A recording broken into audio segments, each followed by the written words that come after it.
What a wonderful day it is today. I hope you guys are doing well.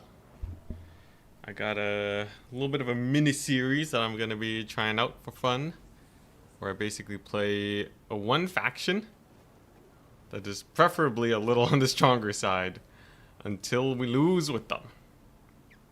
So in this case, it's going to be Warriors of Chaos. We'll see how that goes. The hope is I can last a couple days without losing with them. If I'm playing proper tryhard, but you never know.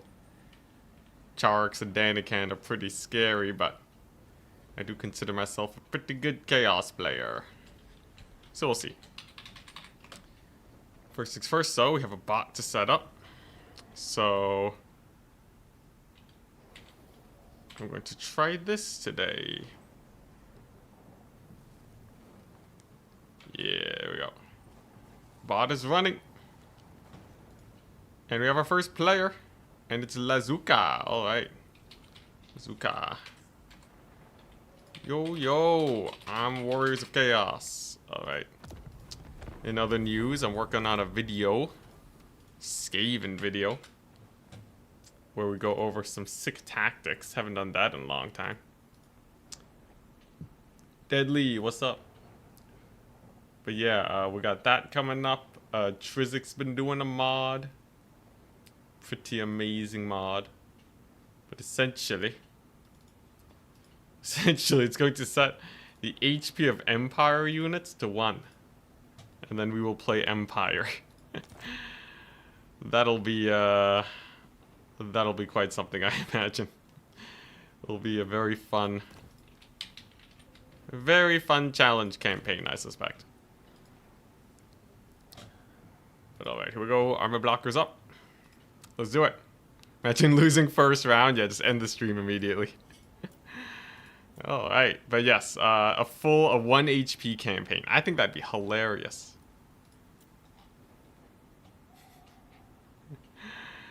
Yeah, I think spells will be pretty scary. I think there's a few shenanigans we can pull off. Playing Chaos till the end of time? Well, we'll see. We'll see. Okay, so we got some Wood Elf action. Welves are here. Let's see here. In general, so Arrows of Kurnos, I believe, is now unrestricted. Okay, now Arrows of Kurnos is still limited. I think as long as Turin limits them, we'll limit them. But if he doesn't, I'm happy to get rid of it. Oh, Vampire Coast map-wide Mortis engine.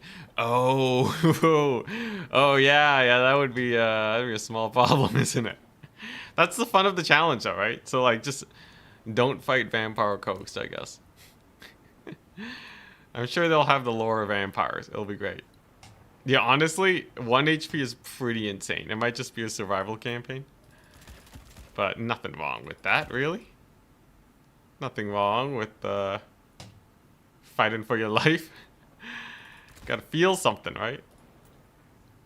Lord-wise, I want Archie. Archie's reasonably tanky, but not indestructible versus the Wood Elves. Though who is, really? I could get a Tzeentch Lord. Get a Tzeentch Sorcerer Lord. You know, against Wood Elves, that's actually not terrible. And they'd be more resistant to Arrows of Kurnos. So that's pretty... Yeah, that's pretty alright. You know what? Maybe we can play around with this. How would this affect auto-resolve? I have no idea. Trizik will probably be done the mod on like Sunday or something. And then we can give it a proper go. Let's see here. Wood Elves. Wood Elves. Is this a matchup where I want to have Marauder Horsemen? I don't think so. My gut tells me Marauder Horsemen may in fact get absolutely massacred here. Alright, well, let's see here. The thing is, they're not terrible cavalry units. The skill ceiling for microing them is very high. Maybe I could make some Marauder Horsemen work. This is a pretty big map, all things considered. I'll have to deal with some Dryads. This is a matchup where I want Chimeras. Maybe not. Let's see, what can Wood Elf bring? There's like the Max Glade Guard build. Very annoying. But definitely one that we can fight against. My cavalry's pretty good. Hellstriders versus Wild Riders is hilarious. My guys got nerfed, but it's still very, very one-sided. Doom Knights. Doom Knights.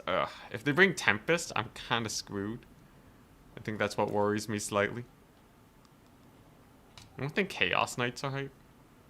I think Chaos Knights aren't the worst, but if they bring enough AP archers, it's just insta-death. They're definitely a risky unit. And if the challenge ends when we lose, maybe we should not take those types of risks. That seems like it could very well be a bad idea. Maybe. Alright, here's the thing. The Warriors of Chaos armies, they basically build themselves. Let's just do this. I think we'll be fine. There's a matchup where you don't want Chimeras. Tempest is kind of scary. Tempest is pretty nasty. If you aren't careful. Nice, we got some check-ins. So we've gone past the 12-person mark. Wonderful. This tournament format, allowing for late check-ins, is the best. It's the best. I don't have to admin. I don't have to admin anybody being like, yeah, man. I checked in, but Total Tavern didn't check me in, and now you gotta do some weird back-end stuff. The only thing that makes me sad is that the stats, like the actual matchup stats, aren't tracked. That makes me a bit sad.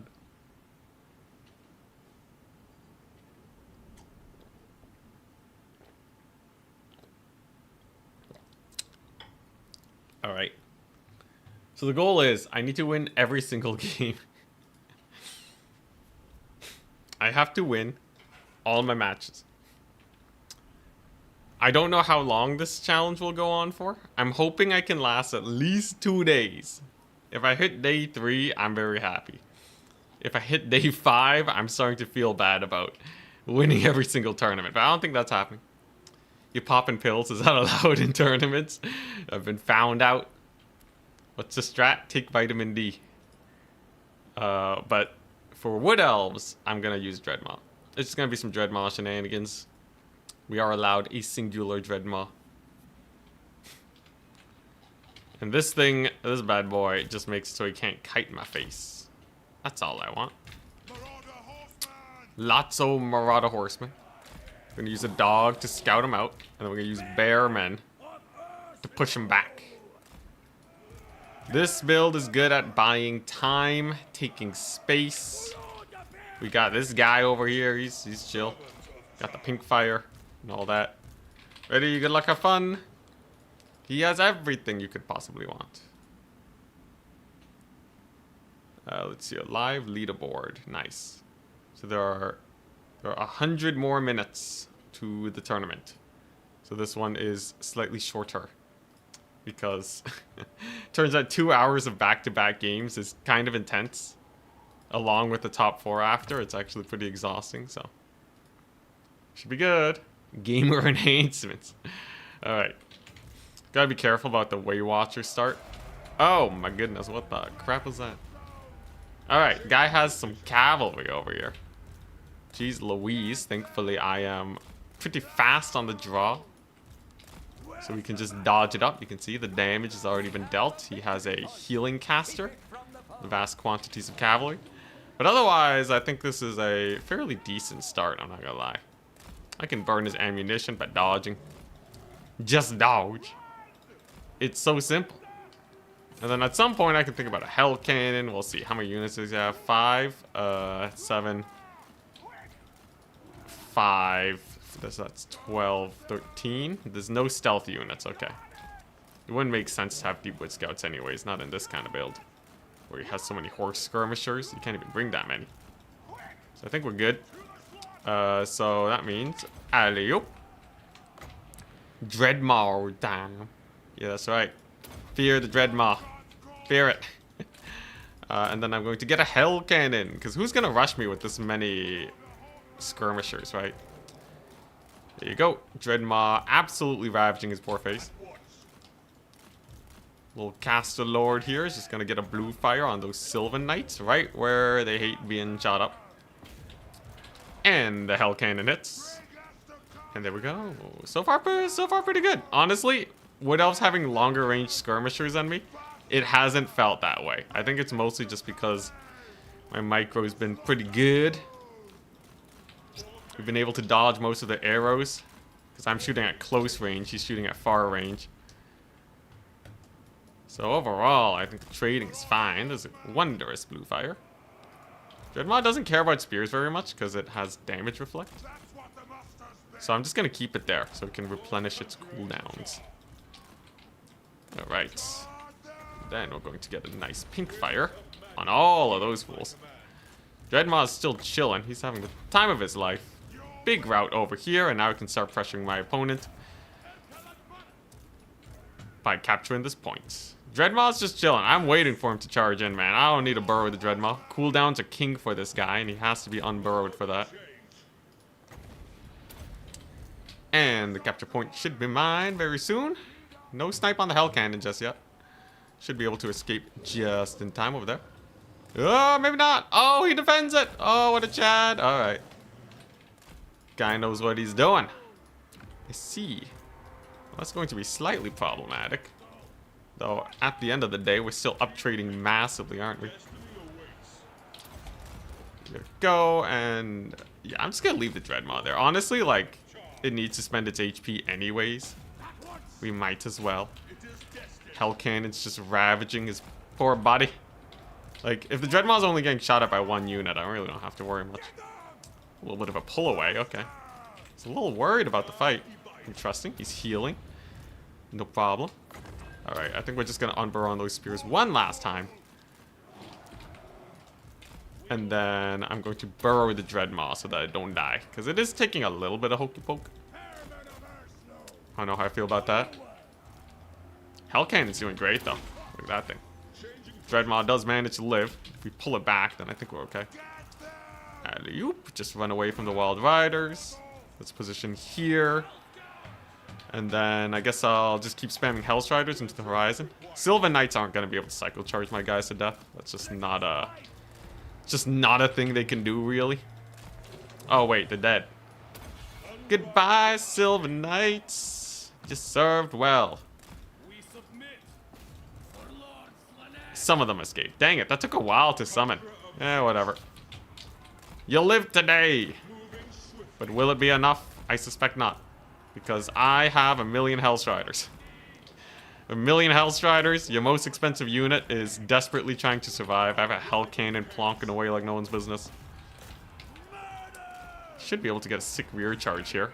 Here's the idea. He can't countercharge me because I have my boys over here. I have my Hellstriders ready to countercharge. And that would be a little too painful for him. Sisters of Thorn, not a big deal. Oh crap, I forgot to unburrow my Dreadmaw. Oh, the misplays. Okay, that part's slightly unfortunate, but I think we still won this. With the Hell Cannon cooking so hard, I think we're good. I use my dogs to tank a charge. Let's hotkey the Hell Cannon. There we go.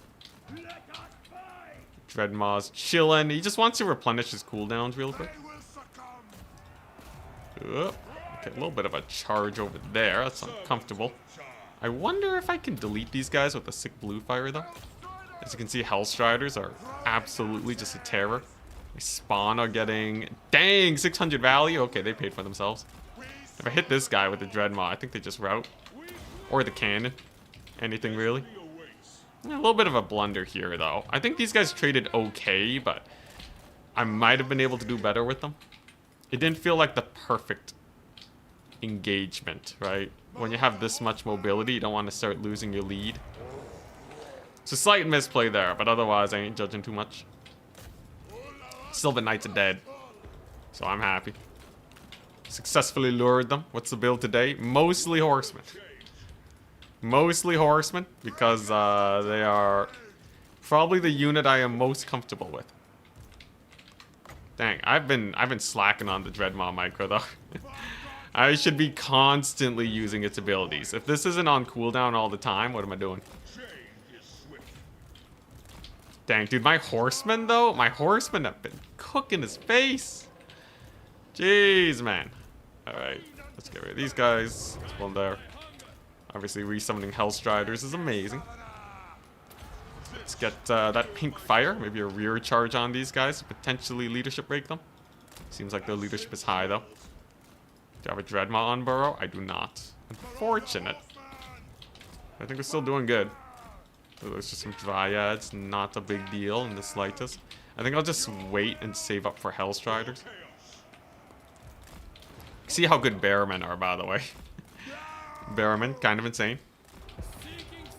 And then, yeah, look at that. Oh my goodness, these horsemen probably have insane value. I'm pretty sure these horsemen have been up trading for like the entire battle, man.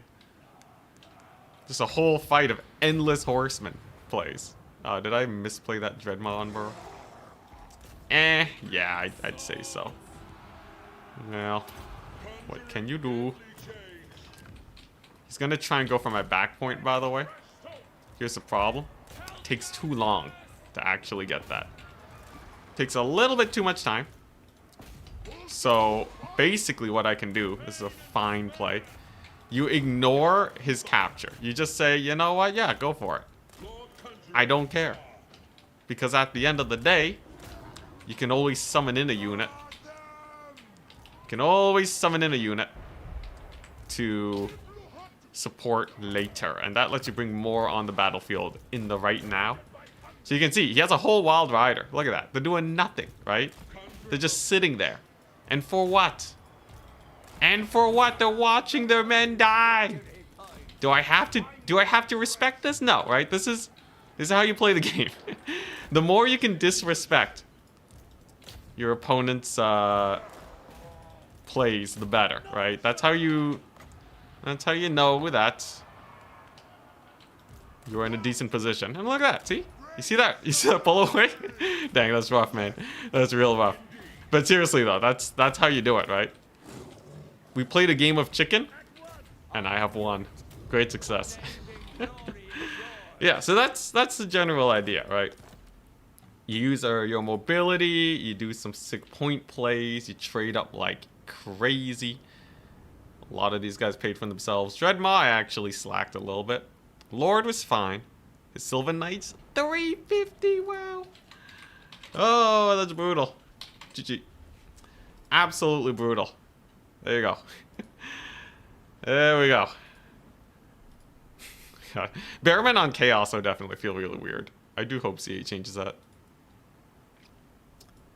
Is challenge to lose a tourney or a match? If I lose a single match, then I will switch to a different faction. That's how it shall be. Alright, let's take a look. So, what do we got? We got Ponty. We got Turtle. I always call them Turtles Mare. That's not even how it's spelled. It's Turtles Army. Yeah, we got Turtles Army, Rangito, Stingers. Everyone's still playing the match. We were the first to finish. Yeah. Very nice. And there's 90 minutes left in the tournament grind. Ogres, my lord. I think for this type of challenge, I want to play the strong factions. Is a Bearman Infantry Corps working so far? It's so strong, man. Turtles Army, Greenskin. Turtles Army. Yo, yo. All right, let's get them. Let us get them. I'm Walk. They are playing Greenskins, and we are on Crystal Lake. All right. Let's do it. If you cast 5 spells during the battle, the whole army heals 5%. It's like Children of Nurgle. Yeah, the lore passive for life. The problem though is that oftentimes you take damage on units selectively, while other parts of your army are at full HP. So these kind of map-wide heals don't really work well. Unless your whole army's taking damage. And usually it's the rush factions that benefit from that more, because they want everything in the fight. For like a kite faction, I don't know if it's as good. Please lose. I'm sure it'll come eventually. Alright, greenskins. Greenskins. Honestly, I could probably take the same build and be fine, but let's take a look. It's Crystal Lake. I think a solid lord is probably Archaon. Yeah, probably just Archaon. Archaon is just the de facto very good lord. Spirit Leech, Searing Doom, Burning Head, and Purple Sun are 4 extremely meta spells. Very meta. Then you have Flaming Sword and Transmutation of Lead, but we don't talk about this. Looping Be'lakor. The goal is to try and get the win-loss number extraordinarily high. I would love to be like 10 wins, no losses. I think that would be jokes. But yeah, we'll see. We'll see how we do. How do I want to play this? Honestly, I could just do this. Oh yeah, this is a hilarious build. So this is the greenskin pain and suffering build, I guess. There's greenskin abuse. Oh, jeez. Yeah, this is definitely greenskin abuse. Do they have a solution for this? I do not know. I do not know. I'm sure there's some plays, but definitely this can be pretty painful. Pretty painful if he's not ready for it. Horse Masters are the best. Dude, they're so sick, man. They're actually in between light cavalry and armored cavalry in terms of like stats. Because they have 50 armor. They have pretty good melee attack and melee defense. 30 charge bonus. Like, obviously like an armored cavalry unit's better. But if you compare them to Hellstriders, they're only like 10 charge bonus down, 10 speed down. But they get a whole ranged attack that does 1,000,000 damage. It's sick. Do I need a Doom Knights here? I feel like I should learn how to play with Doom Knights a bit more. I might take one of them. Just to learn the unit. Be'lakor and Rotting Riders from the start. the 2-unit army. When chaos fails us, Skaven will step in. Where's my Nurgle? I think it would be funny to try this challenge with other factions and just like lose immediately. You paid for the whole health bar, gotta use the health bar.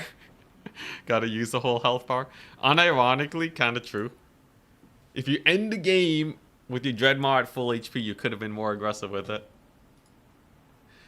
But when you put it in those words, it sounds a little more silly, Herabek. Vitamin Dreadmaw. Any faction recommendations when I don't have DLCs / most DLCs? I think Kislev will do.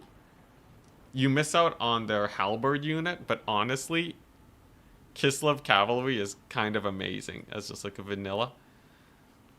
I think Tzeentch probably is fine. I think oh no, you don't have to get Zongors though.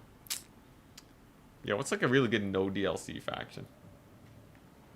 I'm gonna assume no Warhammer 1 or Warhammer 2.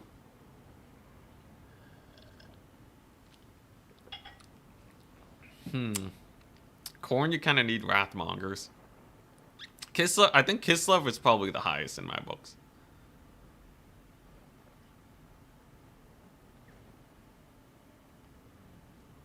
My patron must buy some Nurgle content at some point. I played Nurgle a little earlier, right? Or I guess not on stream recently. I'll get some Nurgle in at some point. Modded Enchantress campaign, it's fun. Yeah, for anyone tuning in, by the way, I got Trizic working on a mod for Empire, where all my units will have 1 HP. Someone brought up that the lore passive for Vampire Coast will literally kill my whole army in one spell, which I think is hilarious. I think that's jokes. So, yeah, that should be fun. Just an ultra hard campaign. Honestly, with how strong diplomacy is, I think there's ways you can win it. And if I play as Franz, I'm fighting Empire forces at the beginning, so I think we'll be okay. HP equals entity count. Correct. This will be a true disaster campaign. Absolutely. Kiss of the Deep used to be so broken. Did they nerf it? I don't remember OG Kiss of the Deep. Bring up the Nurgle win rate. If everyone wins with Nurgle 50% of the time, that will indeed increase their win rate.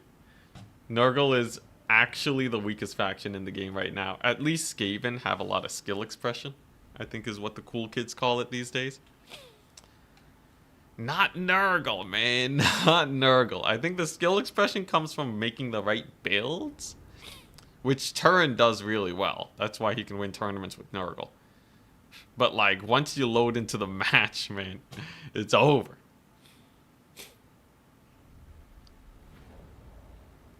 One HP per entity. Don't drop your artillery or they shatter. Wow. Just from the HP drop of losing the artillery pieces. Amazing. So you like the Tzeentch banners? Alright, so this is my greenskin abuse build. This was a very fun one. Ready, good luck, have fun. So this is how you abuse them. Anything elite or ranged, they get flaming breath. Archaon snipes your lord. He kills your cavalry. Once you're so disheveled that you can't rush anymore, I take a hell cannon, start blasting your face, and then we run down the weak ones. Run down the weaklings with the Hellstriders. The end. We have a Goblin Great Shaman. Joke's on you. I don't have a Dreadmaw. You think I need a Dreadmaw to beat Greenskins? Absolutely not. Oh, you can see the dance. The dance is on. I'm controlling space a little bit better, though, because I have the points being captured. So I'm happy with that. One fun thing you can do with the Dreadmaws is you can park in between the skirmish fight, and they can dodge for you while your skirmishers get work done. You can see the fear in them. I've actually gotten a pretty decent amount of damage. We've drawn first blood. Already have a kill. And then I think we're going to make him fear the Dreadmaw. No, not the lag. Come on, man. Hold. There we go, good. But yeah, it doesn't have ranged units. So this Goblin Great Shaman is actually in great danger. Chuckles. He has 10,000 HP, which makes him rather tanky. But anyways, he's not going to be able to rush, so like a Hell Cannon should just be an insta-win. Come to me! What I learned about the Chimeras is you can be stupid aggressive with them. Because there's like almost nothing that can actually stop them from just murdering your face. So take a look at this, right? What's he going to do? Gonna summon some Cav? Look at the fear. Look at the fear, the absolute terror on this poor Gobbo, man. Yeah, so we're just gonna play rather aggressively here. He's gonna try to buff himself up. Unfortunately, I don't have my skirmisher support here, but they'll live, it's fine. Alright, can we kill this guy? Do I start spirit leeching him? He can't heal, so it's probably work. Though I have to be a little careful. I think half HP off his lord is honestly good enough. And I'll use the extreme mass on these chimeras to pull myself out. As soon as I can get my skirmishers through this gap, I think we'll be okay. I did take a bit of damage on one of my chimeras, so I think honestly, I don't know how I feel about the trade in general. Is he gonna dodge? How good are you at dodging? If he doesn't dodge, it's 600 gold down the drain, but he does. Only a mild amount of damage, so my opponent's playing it well, I'd say.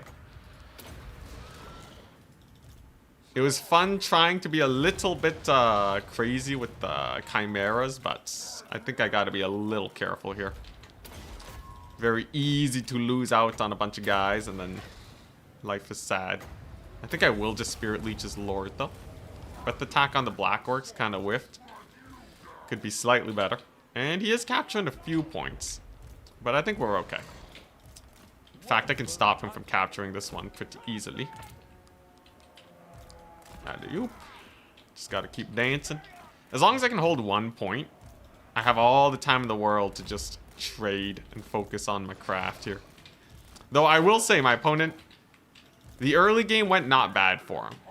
His Lord still being at half HP is good, but this is kind of priming a bad situation for him.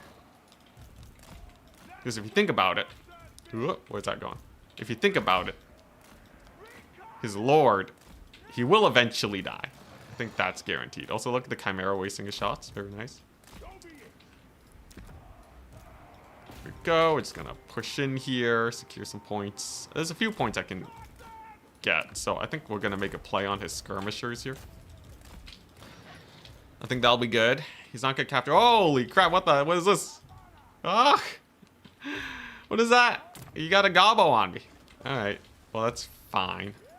At least my guys are unbreakable. I should just be able to save them. Very interesting. I see. This guy was prepared for a Hell Cannon. Crew will live, though, and that's just going to be a dead summon. So, did it really work out for him? I don't know. I don't know. Questionable. Very questionable. Oh, boy. There you go. We got the route. Very nice. So, then we're just going to go back here, and then we're going to go back to hammer time. He's playing it well, though. You can see the value trading is actually pretty close. Chimeras are going to have their work cut out for him. Definitely the Black Orcs are going to be a high priority target. I kind of want to just bully the Boroboys, though. Yeah, I think we're just going to try to bully the Boroboys. You know, just get the breath attacks out somewhere. It's a decent amount of damage. Ooh, he's taking damage, though. His Lord's not looking too great. My skirmishers, thankfully, are still alive, too. I just have to make sure we use our breath attacks correctly here. I think we can probably get a route if we do this just right. So breath attack, Chimera. Yeah, there we go. And then big surround. So that should just be an insta route on those guys. He's going to try to buff them up, but with the terror, I think they're just dead. Should be able to secure this point over here. Cannon is still alive, and yeah, you see his buff. Buff spells. They don't work if you don't do it just right. So that's gonna hurt. Then we're just gonna park over here, and his rather expensive Lord will now suffer the consequences of his actions. As we have a ton of skirmishers just taking him to Pound Town. He's got another dude coming over here, but that's okay. I've got Forsaken to defend. And it looks like his Lord is going to live. Cleanup duty will be a little difficult. Although I do still have all my Chimeras alive. His Lord's super low right now. There's no actual saving him, right? There you go. Yeah, he's getting to the point where I can just Spirit Leech him. When it comes to the late game, it's just not worth resummoning the guy. Hell Cannon's absolutely dumpstering him, by the way. And I've somehow managed to stay ahead on tickets. So this is just kind of pain and suffering, I'd say.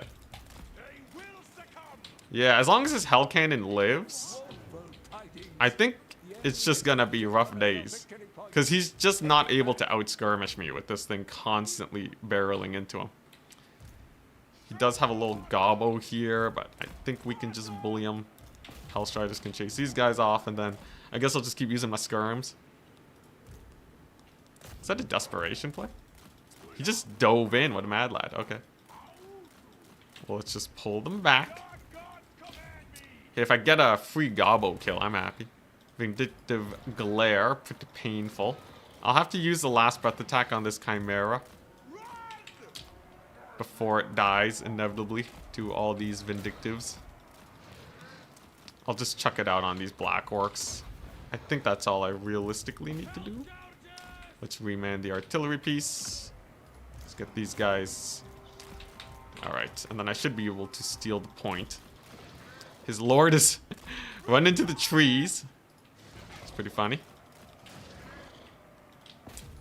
Send Archaon in there. He's playing a very safe game, though. And his Lord is still alive. But we've secured the point once again. So that buys me a whack load of time. An absolutely absurd amount of time. This little goblin hero guy we're gonna get as basically free pickings. Whoops, pulled away with my horseman just a little too far. Get the dodge. Oh, Chimera gets hit. How brutal. This is kind of a... almost felt like I could have gone a good ability chuck there, but it's okay. Dang, that guy is not dying to Hellstriders. Surprising.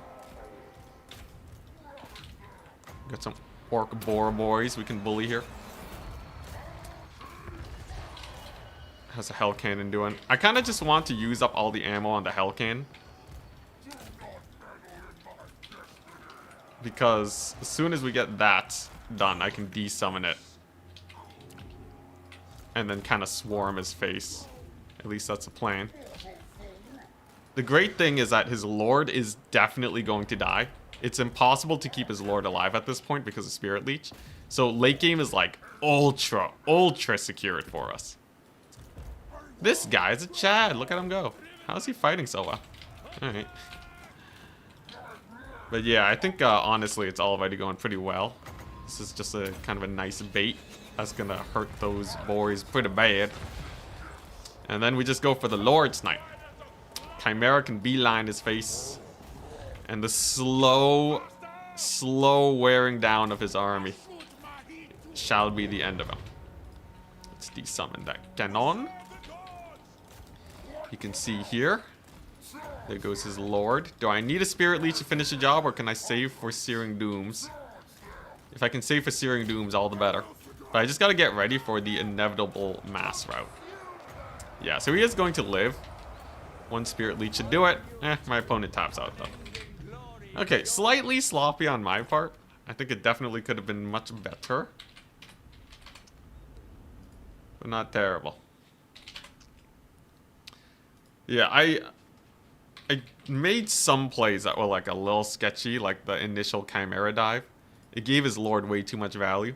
I could have gotten much more work done, just killing off his missile troops. The Hell Cannon was amazing. Plus the D-summon, it got like 1,800 gold. Doom Knights were not bad actually.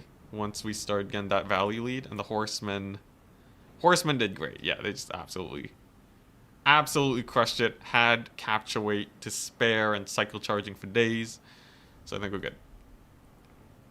Yeah, the Hell Cannon was definitely the big winner. This guy was weird though. The Hellstriders just could not kill him. And honestly, he played a pretty solid counter skirmish, but it was just barely not enough. I think the Black Orcs were probably the most lacking units here. They didn't really get to do a lot until the very end of the game. And the Savage Orcs, actually.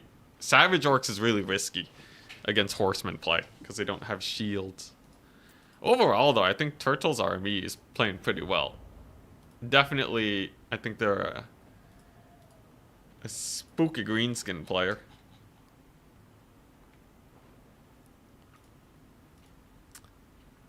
Some strange looking Skaven. I'll get to Skaven after. I think after we're done this challenge, assuming I can get to like 10 wins. If I can get to 10 wins, no losses, and then we lose, then I am happy to play a couple meme factions for a bit. Yeah, the Squigs are kind of garbage. kind of garbo. They like insta out, man. I think the only way to kill the Hell Cannon is to like overcast Vindictive Glare on it. But the only way to do that is to get like a... What's it? Like that Flan Lord? Where's he at? Savage Orc Great Shaman. On a Wyvern, Daniken style. Of course, if he has Gaze of War, I just don't summon the Hell Cannon.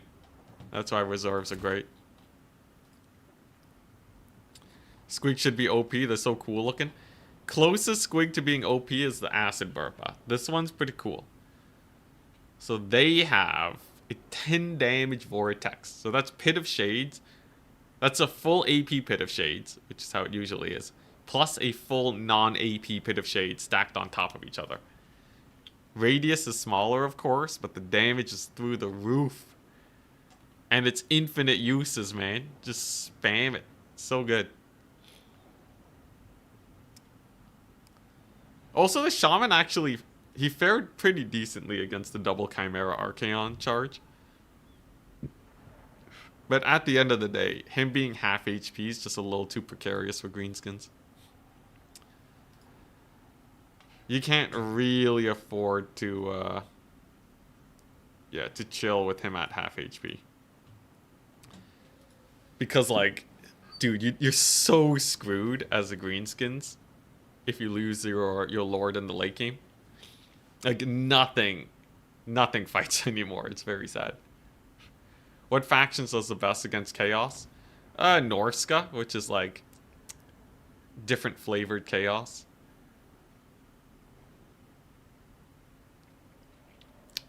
I don't know. Does Cathay do well against Chaos? Probably not, because of the Hell Cannon. Maybe the cannons change that, though. Let's see here. I think Wood Elves versus Chaos is about even.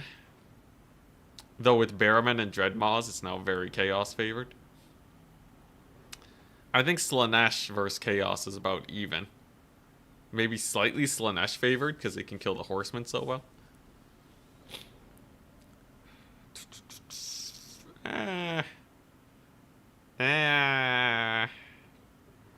You know, Chaos is pretty good.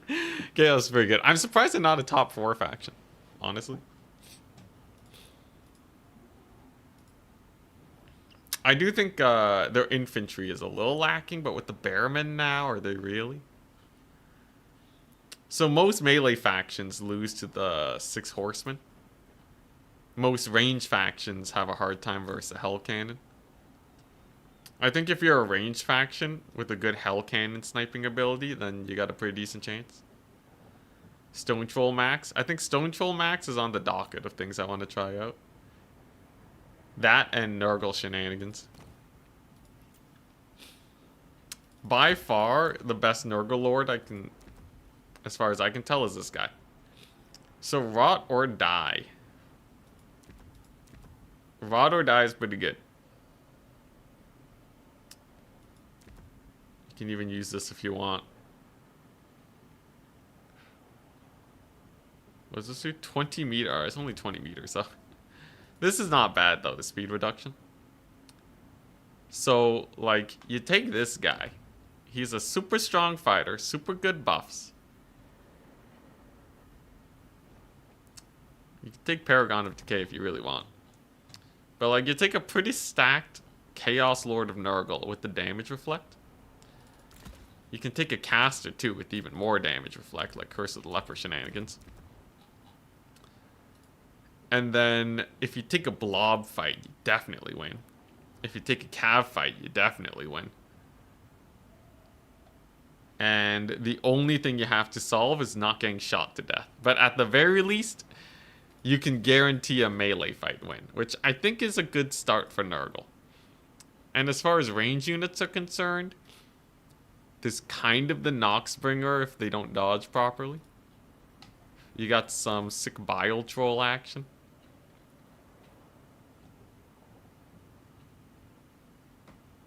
Caster Lord with the regen item on a Rot Beast. The problem is you don't win melee fights as well as you might want with the Caster Lord. This ability is actually insane. You see it on a lot of Nurgle mains. And it makes sure that you don't lose a single entity fight. Because some people will run a lot of SEs and just clear your infantry. And obviously that feels real bad. Is there like a gold chevron Bile Troll strat? Alright, 60 leadership. So you're paying 400 gold for plus 10 leadership. Plus 10 stats. Now, 56 melee defense is high. That is actually really high. So maybe there's something there. This guy reduces melee attack. So what if you just like wombo combo and the Bile Trolls never die? The problem is shooting. It's always shooting. How do you kill shooting units as Nurgle? How do you not get shot to death? What's a missile resist? Holy crap, they got none. Jeez.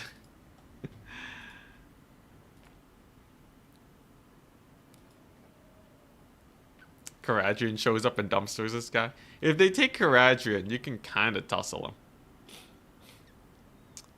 You just have to set up the right fight. It's not like you can just land Caradrian on anything and not get surrounded. Ask your opponent kindly to not shoot you. Let's see here. Barons of the Bog. You can stack that weapon damage reduction. Does anyone know if the Icon of Eternal Virulence stacks? So if you have two of these, but one is at stage 3 and the other one is at stage 2, do you get a mega reduction? I gotta try it now. 1 second. Prepare for the ultimate Nurgle tech. Take this guy. You take the Icon of Eternal Virulence. Then you take this guy. Then you take the other Icon of Eternal Virulence. And then, right, you go for the Wrathmonger test. So if you do all that, plus the, where are they at? Where the Plague Toads at? Plus the Barons of the Bog. How does this work? Yeah, Cloud of Fly should give you... It should totally give you missile resist until it buffs you in the melee defense department.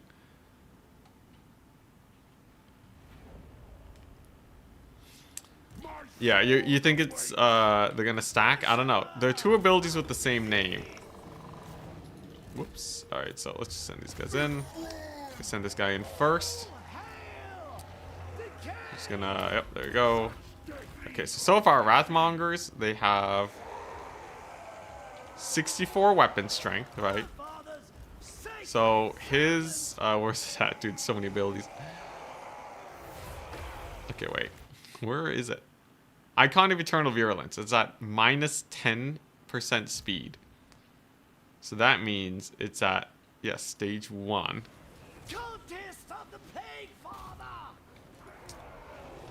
Yeah, so you can see it's active, right? So go here. Double stack it. Come on.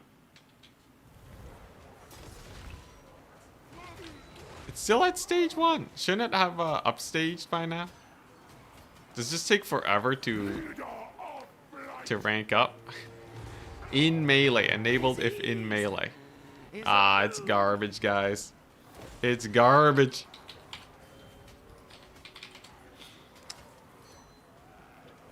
Yeah, I don't think it's stacking.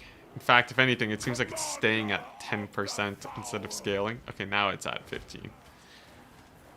No, that's poison. Oh my gosh, it keeps dropping because they're not hitting them often enough. Or something. Oh, that's so garbage. Alright. Now we know. Yeah, it's just constantly resetting because I don't think they're landing their attacks fast enough or something. Well, that's unfortunate. It's okay, though. Let us take a look. Edge of the Dark Wood. Opal Bears also greenskins. Alright, I'm down. Give me your worst.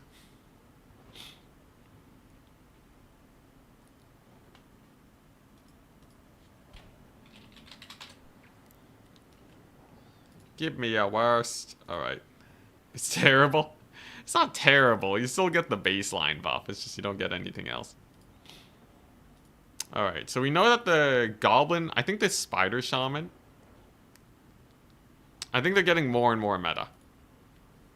So, I should probably account for that. Chimera Shenanigans. It's not so great if they constantly... Also, I think we have a mod. I think Trizic actually sent the mod.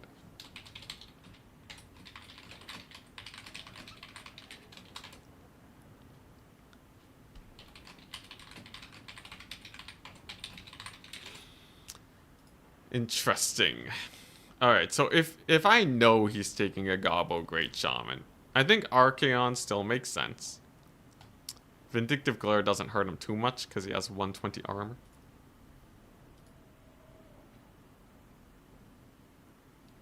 What do you think about the insane and non-proportional AP values in the game? I think that the maximum armor piercing should be 60% to give value to armor. So I think armor already has value. Now, I think armor piercing is spread really weirdly in this game. Especially in campaign, where most units have armor. So it doesn't really... It's kind of jank. I don't think it's perfectly balanced, but I wouldn't go as far as to say that, like, you need armor piercing. Like, just look at Barrowmen, right? Barrowmen are good. They do not have a lot of AP, so... I think it's mostly a campaign issue, where unit quality is too good. Like, you could have a Spearman unit in campaign. Empire Spearman. Literally free. Costs nothing. And people won't run it because it's not Doomstack material. Like, yeah, that's basically it, right? I think that's a much bigger problem. Alright, is Opal Bear again in here? What is AP Petunia main? Yeah, I think High Elves and Petunia. They only have like one armor piercing unit that is usable on those factions. That definitely feels real bad. I think they could use a little bit more Lovins. Okay, technically Questing Knights have armor piercing, and they were kings of the meta back in the Warhammer 2 era.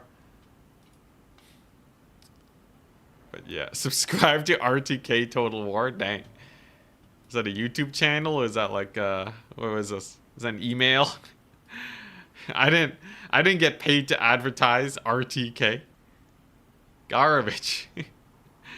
Alright, let's hear. Oh, dang it. Chaos can't take Edens. I feel like Edens would actually be kind of fun here. I guess it's fine. Alright, so how do we want to do this? Horsemen, I think, are just annihilators of greenskins. I think capture weight wise, we're doing fine.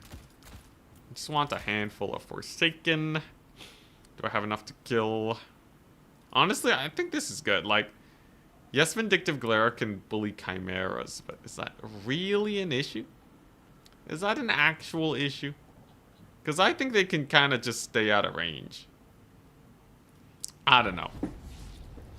I dare Opal Bear to end the stream right now. Get that win. Grail Guardians. Yeah, I guess Grail Guardians are like kind of there, but like, man, so much gold in one unit. Chiswick said, Flock of Doom is like an Ikit nuke against me. That's hilarious. Dude, I can't wait to try this mod. Oh my god. Alright, let's get that going. Yeah, so I believe I just have to add this to my Warhammer folder. 1 HP challenge mod. Oh my goodness. Yeah, so it's going to be Empire, but all my units have 1 HP. Now, other Empire factions will also have 1 HP. Pro and Con. The con is my allies will die. None of their units will be useful. Does your auto-resolve suck, by the way, when your HP is 1? I would assume so. No wonder he's a Slaanesh main.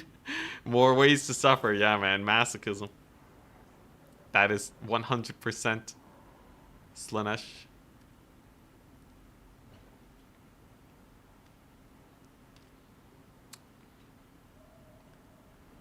Triple Grail Guardian. Triple Grail Guardian is a crazy strat. I think it's really easy to get them bogged down, but yeah. It's a fun one though. Triple Grail Knight? Dude, Triple Grail Knight's insane. You're going onto the battlefield with like less than 30,000 HP. Like a stiff wind will kill your entire army. Franz or Gelt or Elspeth. I think I'll just play a Franz campaign. Especially because he's fighting other humans at the start. I kind of need that.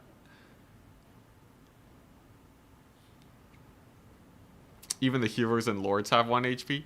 I think they will basically have 1 HP. They might have like 2 or something to make sure the mod, like, apparently there's this weird bug where if you change their mount, their HP is so low they just die. So they might need a little bit more than 1 HP. But effectively no HP. Like they'll just insta-gib.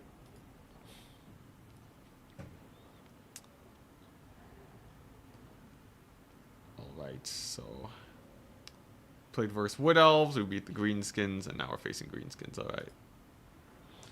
You like to see a best of 3 format where the first round you don't know the opponent's faction.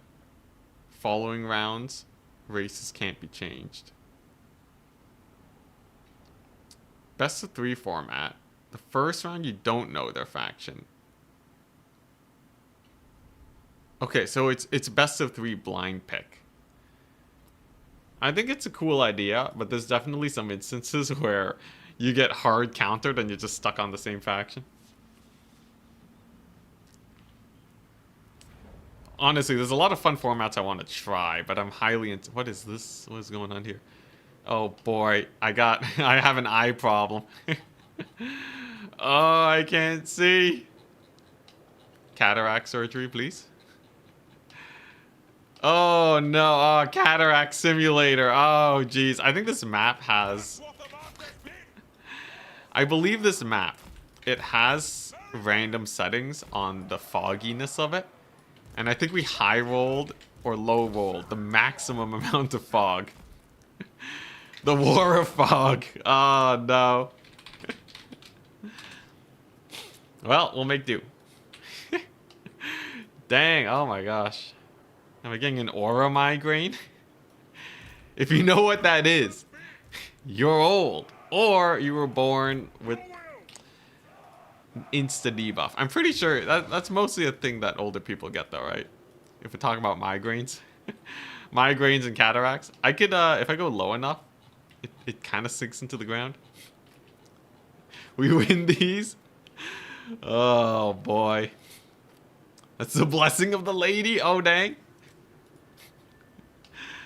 Alright. It should be fun. He's got 17 units. That's pretty scary. Main tide in it. The map's massive though, so an infantry glob is not going to help him out too much. We got 5 units. We got 2 units that I cannot see. One of which is his lord. Got a river troll hag, purple sun. Nothing useful actually against the horseman tide. So here's the idea. Capture all the points, win the game. There's really not a lot that he can do to counter that. I just gotta make sure I don't accidentally get rampaged or something. That would be absolute disaster. One of his units is over there, stealthed up for the win. And this is definitely a horseman game. Let's not pretend that it's anything different. Does he have Mither? No Mither. Mither used to be so popular back in the day. And it's going to be Snagla. Alright, so we got Snagla and a Squig Lord somewhere. There he is. Now my opponent obviously very good at dodging. I would love him to actually pop one of his rampages, as it only has 3 uses. That would be certainly very bad for him. Gets a Spirit Leech on Archie. Totally fine by me. This guy's on foot, so he's kind of asking to be murdered. Nice. And then, yeah, that's already a bunch of free damage. So I'd say this is great. Start of the game, enemy lord at half HP is pretty brutal. Snagla has a net. It lasts a decent amount of time, but I'm just going to outrange it. And my opponent's never going to capture any points. I think that's about it. That's about all I want to do. His lord is not even on a mount, so maneuvering and dodging is going to be quite difficult. These are simply goblins. It's a goblin tide build? Alright. How does this breath attack work against the moving goblins? We'll see. They kind of stopped moving there. Unfortunate for them. Just going to go back to trying to resecure this point. And I think we're just going to get some free charges here. Yeah. There's actually not really much of a threat here. So the Chimeras can absolutely cook. Gonna see if we can find his lord, and this is definitely kind of just a ticket farm kind of battle. Oh, dang. He appeared out of nowhere. All right. Well, congratulations to you. But can you dodge this? Chimeras are awfully tanky. So I just turned a misplay into a massive value gain for me. That's brutal. Absolute brutality. Yeah, that's just gonna end him, really. Unless he manages to kill this thing. But I don't really see that going down anytime soon. We're gonna start getting some terror routes. There's his lord. Give him the Spirit Leech. He gets the net. But he still has no capture points. Honestly, I'm kind of okay with this. Even if I do lose this Chimera, it's not the end of the world. Could be slightly better. But we're definitely going to start collapsing these lines. Because look at this. It's a full commitment here. Because he's trying to shut down this Chimera. But at what cost, right? If you lose 5 units of goblins, it's not worth the trade. And there's really no other defenses. Not in the slightest. Now, killing the Chimera is still good. But not at this cost. Not at 500 tickets, right? That's just a little too much, I'd say. We're gonna chuck out a breath attack on these guys. It's even still alive. Can you believe it? The mad lad lives. Alright, this should be a good breath attack. And then we can use Archie to Searing Doom these guys. We still have the triple cap. Breath attack has severely hindered his ability to live here. And there we go. He gets the Chimera down. If you look at the value trading, technically he's ahead. Surprising, actually. I would not have expected such. It does not feel like he has a value lead, but we'll see. That tells me I should at least be a little wary. Though, it is all goblins. It is actually only goblins here. So we'll see. A lot of terror routes, right? Yeah, I don't know, man. It's kind of hard to see the map, but I don't know. If this keeps up, I'm just going to have, like, where'd my UI go? Okay, the lag, it's okay, though. We're okay. I think, yeah, I'll just start getting Forsaken. We'll just start sending them here. And then I guess we're aiming for the stretch goal. The no losses stretch goal. Just make sure Archaon doesn't die, and I think we're good. No tickets shall be given to my opponent to this day. Alright, how's Archie doing? Could chuck a Searing Doom here, but I don't think it's actually worth. I think we're just gonna send in the Horsemen there to rout. These goblins are on the move, so they're just dead. Ain't no way they're gonna survive that. Archaon, Searing Doom action over there should end them. Just don't get Purple Sunned and you're okay. Indeed, the Gobos did rout. Squigs are routing. I think we're in a wonderful position. Screw whatever value tracker says. I think this is an exquisite position to be in. We can keep bullying this giant, by the way. Has he even attacked this game? He has, okay.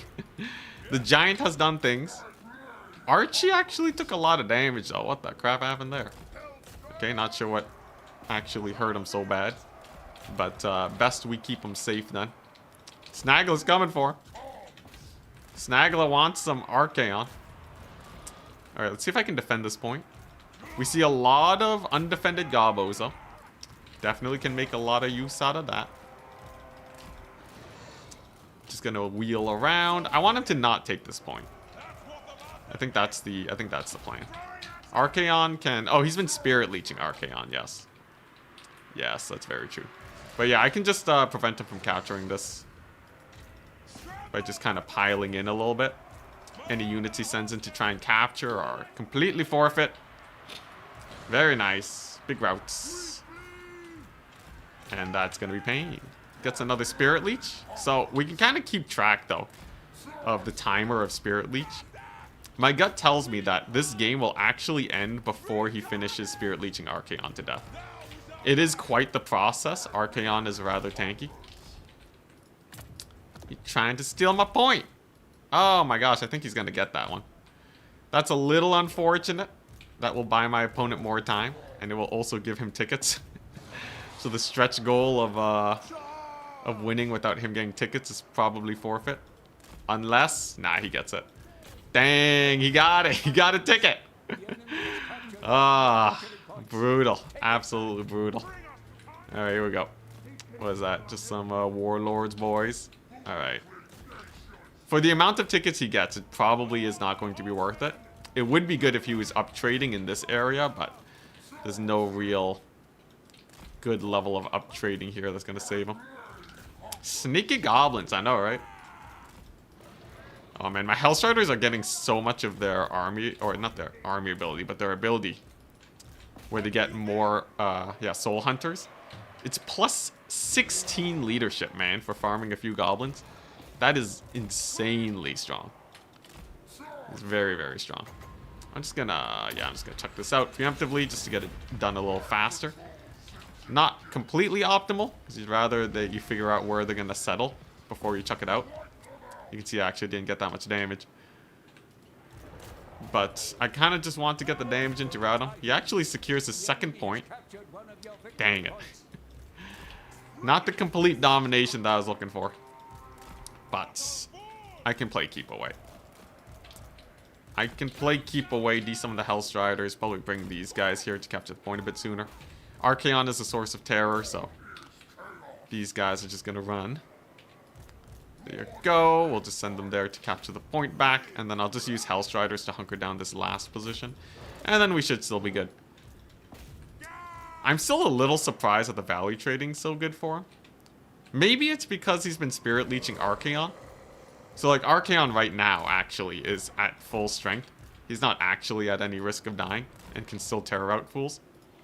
So to me, he's still a 2,000 gold lord. But to the value tracker, it's like, yeah, you got 1,500 gold off of him. Realistically speaking, though, unfortunately for my opponent, the problem is that because of how this played out, he basically didn't use any magic this game. Unless you count Archaon having to play a little bit more safe as being worthwhile. But the attack pretty massive. It could be better, though. I think I should spend more time lining up the breath attacks, but yeah. Overconfidence. I think I let up the pressure a little bit. I kind of just had fun cycle charging my cavalry. But, like, there's no way we lose this, man. I have a whole Doom Knight just chilling. He's still stuck on Goblin tech. GG. GG. Well played. Okay, so that's the third win. Not bad, not bad. Yeah, losing the first Chimera was a little rough. I had such a crazy ticket lead, though, on such a big map. It's gonna be rough. His Lord didn't do much, but killing the Chimera means he basically got 1,500. River Troll Hag did not bad. The Giant, though? Giant and Snagla? I don't know how I feel about that. I guess it's not bad being able to net a guy. Potentially, you can just straight up kill Archaon, too. How'd the Horsemen do? It's all about them Horsemen. Hell yeah, look at that. Mega value. Gobbo Archers. Surprisingly good, actually. Considering the circumstances. I feel like you do this build with the Troll thing. Where you just take 1,000,000 Trolls and you use them to regenerate. Like, cut all of this stuff. Just Troll max it. Maybe take a super cheap Lord. Don't even need the Rampage. And then you can just sit and grind. Because Stone Trolls don't die very quickly to Horsemen. Yeah, the kite value is insane, man. Still being alive and having 800 gold is crazy. Plus 16 is way better than minus 16. Yeah, rare Archaon survival. Brought too many archers. They were definitely getting mega crumped by the Horsemen. Definitely, definitely. If he was able to control... I think on a different map, he probably could have made it a lot sketchier. Because on such a big map, I just got all the capture points. Edge of the Darkwood's one of the biggest maps in the pool. So, like, you really don't want it to just be like they take all the capture points and then they have all the time in the world to uptrade you. Which is what we did. But if it was a smaller map and he could play a more tight formation and have the time to Spirit Leech Archaon to death, I think he's good. Did you win? Yeah, we won.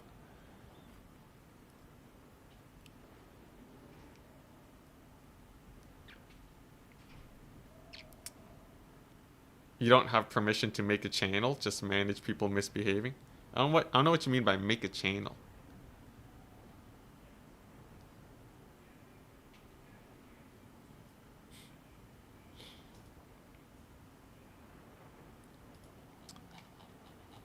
But alright. Overall, pretty good. 3-0. We're going to be facing some spicy opponents soon, I imagine.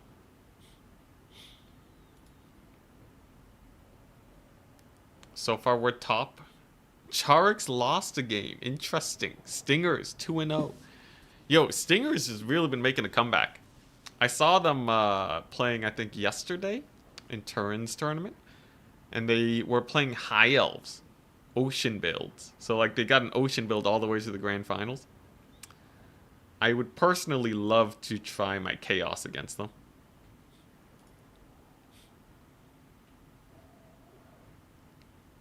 Fellwork, your idol? Oh, okay, I see. Gonna set up Trizik's room to discuss mods. Oh, I see. Sure, sure. You can also do it in DMs, but I guess if you want me in there. Are you also planning to mod idol? Ocean Man. Oh man, dude, that song. I don't even know where I heard it from. Was that Beat Saber maybe? Anyways, we got 34 minutes left in the tournament. Not bad. So, by my calculations, everyone can get 4 wins in, or 4 games in, at about the 1 hour, 30 minute mark. So, if I run this tournament for an hour, 30 minutes, it's probably enough, honestly. Which is crazy. A Warhammer tournament that lasts... A Warhammer tournament that lasts only 2 hours is insane.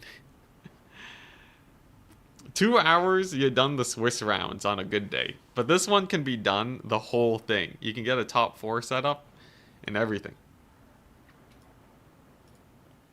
Crazy. You wanted a channel for suggestions? Ah, I can set that up too. Trizik. I can just set it up. But, yeah. I do have the mod, by the way. So after today's tournament run, I will be doing I will be experimenting to see what 1 HP campaign looks like. Ever thought about doing a campaign against a player controlling all enemy armies? Yes, I have thought about it.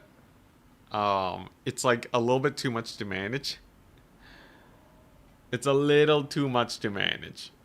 Like the actual, like, you gotta load in, right? It kind of just slows down the pace of a campaign. Isn't that just head to head? It's head to head, but the other person isn't actually managing their base building. But yeah, it's just a little too janky, I feel. Turtles are me again. Okay. This time on a Ragnarok lair. Yo yo! It's Greenskin Day today. Oh my gosh. Meaty Dangler, look away. It's just greenskin abuse for days. You think I can beat greenskins without chimeras or horsemen? I feel like I feel like I am kind of morally obligated to try different styles because you also might get hard countered.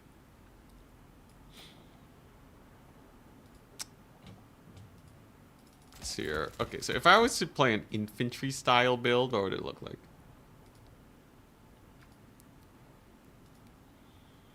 The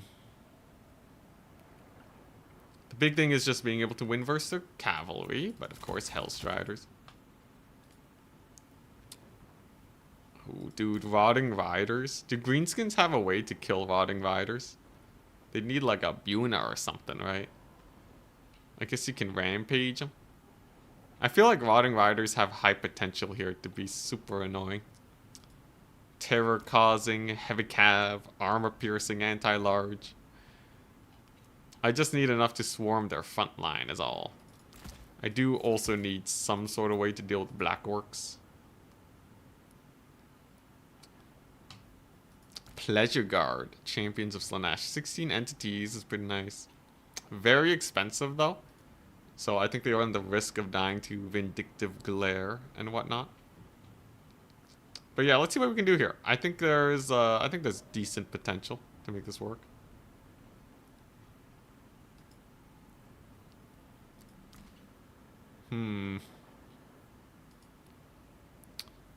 Oh, poor green boys. Now, I do have to be worried about taking Aspiring Champions here. The reason Aspiring Champions don't really work is because Black Orcs are starting to become more meta. And absolutely they will give you a hard time. They kind of uptrade into, like, anything you bring onto the battlefield. So, I must be a little careful on that front. I think I'll still take this. I'll still take this. Yeah, a lot of greenskin players. I think they're starting to pick up in popularity. I think they're only, you know, just kind of standard levels of popular, though. I don't think you're seeing them all the time. But they're definitely starting to see a lot more play. Watch me just run a build without horsemen. Just instantly lose. Let's see here. I think I should be able to win with infantry though, right? Like, it shouldn't just be a throw. Because then if it is, and people just are able to hard counter. If they're just able to hard counter my skirmishers, then am I really playing Chaos properly? Okay, this one could be hilarious. This one right here could be very hilarious. Turtles army is ready. Oh boy. So I want this ability. Maybe. Alright, kind of a weird build. Kind of a weird build. Is how I'd rank this. Does it have the tools to win? I think so. But maybe not. Maybe not. What's your opinion on Mirror Guard? I think they were really cool in Warhammer 2, but in a speed-based game mode like Domination, they're just a little too slow, I think. Tournament where if you win, you can choose to take the opponent's faction or keep playing yours. Pretty funny. I think most people will just stay with the faction that they want to play, though. Because obviously you just beat the guy's other faction. Can't be that good if they lost with it. Alright, take a look at this, though. So I got my Rotting Riders. I got my Forsaken Corps. I'm going to go center line of Bearmen. They lose to Black Orcs, but they will hold the line well enough for my guys' flank. And the idea is simple. We walk forwards and we kill them. Ready, good luck, have fun. Look at this. No Chimera abuse. No Dreadmaw abuse. Just a happy lad over here. A Chimera just in case I start falling behind. I'm going to try not using it, though. Hellstriders have been nerfed, alright? No one's complaining about those guys no more. And a couple throwing axes just in case he has, like, double Arachnarok Spider. But yeah, Mirror Guard were in game 2, yes.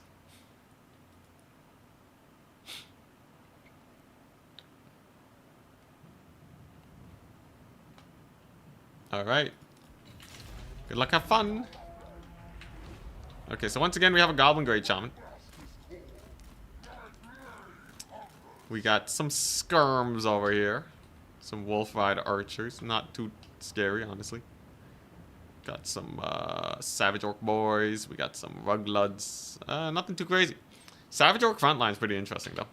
I don't know how well they'll fare, honestly. So I'm just going to park the Forsaken here. Don't want to get shot to death. Middle point I should be able to take. I don't think he has enough to contest that. But what do I want to do? I could take the Hell Cannon. as a forcing tool to get him into a worse position or concede the point. I think that just makes the most sense. Because he doesn't have the tools to kill it, right? So we're just gonna get it out. This is a different playstyle of Chaos, for sure. I think it should still be effective, though. We saw last time that Hell Cannon can really get a lot of work done. Take a pot shot over there. Whiffs, though. Very unfortunate. I'm going to shoot at these skirmishers a little bit. Going to get some good Savage Orc charges over there. As long as I sit on 1 point, though, with my Hell Cannon, I think we're good. I just have to make sure his Lord doesn't get in range of it. You can see he's playing a little careful. He's getting good dodges, though, by retreating his stuff. Alright. How do I want to summon here? I think I kind of want to soften him up first. I can't really afford to just take a fight right now. This doesn't look like a great situation to just dive in on. Okay, we got some pump wagons. Archaon's going to be the natural counter to that. And yeah, I'm just going to soften up his archers for a little bit. The great thing about the Rotting Riders is they regen extremely tanky, so they're a good counter to the skirmishers.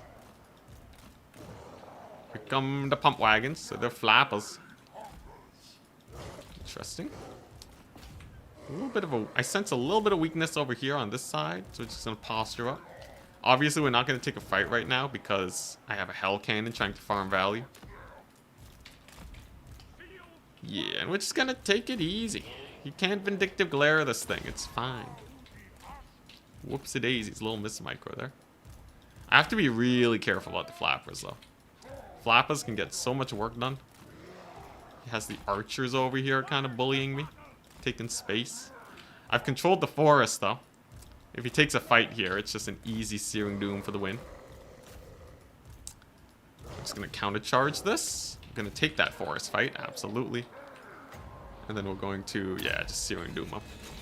So that should be rather painful. Very nice, indeed it was. Then we're going to bully his archers. And as long as I spam Searing Doom, I think it's just going to suck for him. Searing Doom is very, very annoying for greenskins. Probably one of the most effective spells against them. Gets a catch on my Hellstriders, but Archaon's here to support. We're going to give up this point. As long as I hold on to 1 point, we're okay. Though, massive hit. I don't even know what did so much damage. Okay, well that's going to be slightly painful then. Flappers are in. Ugh. Not the best of situations, I must say. I'm going to see if I can get him to blob a little bit. If I can get it even a slight blobbening, I think we'll be able to get some work done. The Searing Doom there is nice. Cannon's doing alright. What do I want, though? I almost want Steer Car. Apparently the value trading's good for me, but it doesn't feel that way. Not quite yet. And yeah, there go the Flappers. Oh, I'm getting flapped. Very painful. Very painful. Now I am going to bring my full army to bear here soon enough. That'll definitely be good for me. And the Flappers will probably die very soon. I think, yeah, I think I'm going to get the Horsemen instead. Because they're just really good here, right? You can see how aggressively he can position his forces when the Horsemen aren't around. And I don't want that. I don't like that at all. Now I can save up for Steer Card, though. He'll be great. Maybe I can set up for Searing Doom over here. Flappers are dead. Lord is going to be a little scary, but oh. Got a catch. That's good. Oh, no. Okay, no, he sees it. He sees it. That could have been very bad for my dear opponent. Rotting Riders, by the way. Killing it. You'll love to see that. I think the Rotting Riders will definitely be a hard carry here. And these Orc boys, well, we'll see. In the meantime, my artillery piece is kind of cooking super hard. And I see potentially a Lord Snipe opportunity. He sadly did lose his little cavalry force over here. Rotting Riders taking a little bit of deeps, but ooh, if this Searing Doom lands, that would be massive. That would be truly massive. Wog is active, though. Oh, but the Searing Doom landed. Oh my goodness, the massive damage. Oh no. Oh, that instantly breaks. That instantly puts me into his backfield. Oh no. Oh, Nelly, that's a bad one. Oh, instant collapse, even with the Wog. Brutality. Oh, and they're just dead. Dude, Rotting Riders are insane. These guys are kind of sick. Are you kidding me? Didn't get a lot of value, but they're tanky. They'll be able to regen the rest of the battle. And I think we just kill his Lord. Not nearly as good of a game as the Marauder Horseman game. And I did have to summon 2 just because the opportunity was there. But I think we played it okay. It definitely didn't feel like I was in as much control, though, as before. The Horsemen give me way more control and pressure over his Savage Orcs. Obviously, on the tighter map, you kind of want to be. On the tighter map, you want to be a little bit more fighty. But yeah, Goblin Bullion Day, yeah. Dude, his Lord got deleted. Axe Thors are so good versus armored targets. Look at this guy, 600 value. Unfortunately, no Steer Car. Archaon, 1700 in a relatively short game. That's a sign of some good Searing Dooms.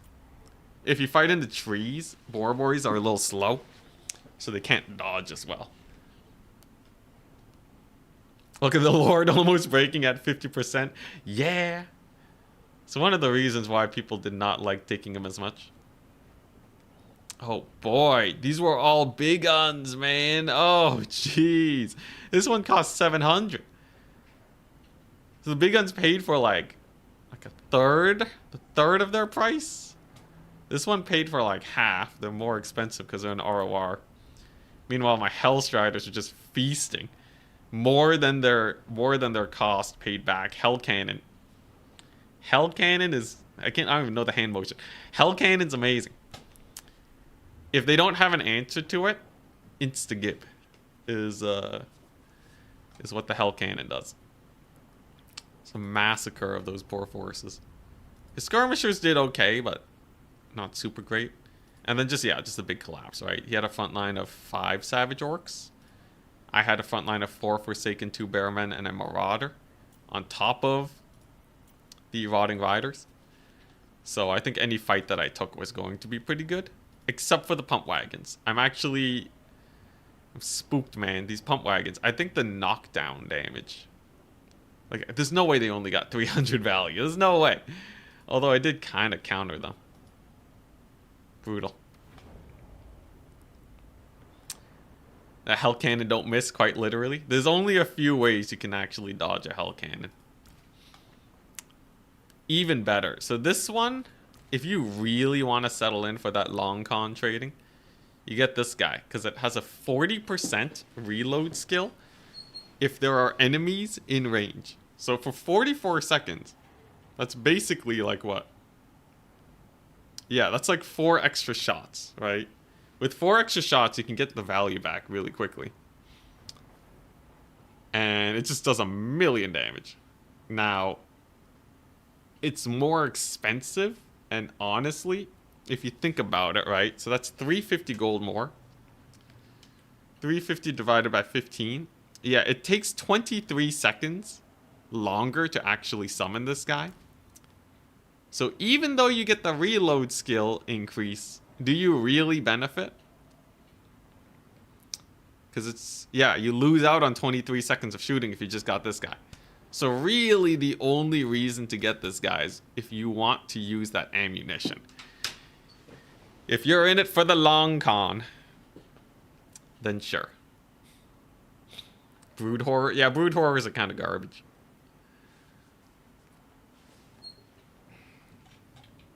The winner is forced to play the faction they beat. That's kind of funny. Eventually, that everyone would just be playing the same faction, right?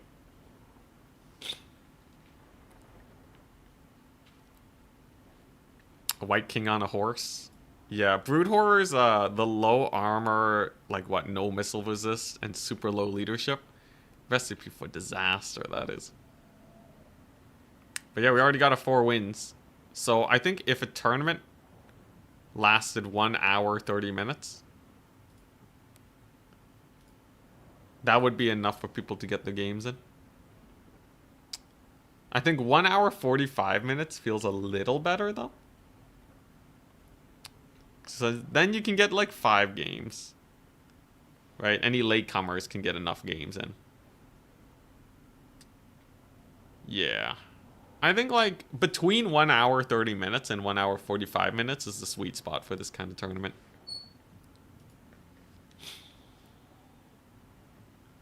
Now, I'll likely have to face Charix. Charix is 3-1 right now. And they're already in their next match.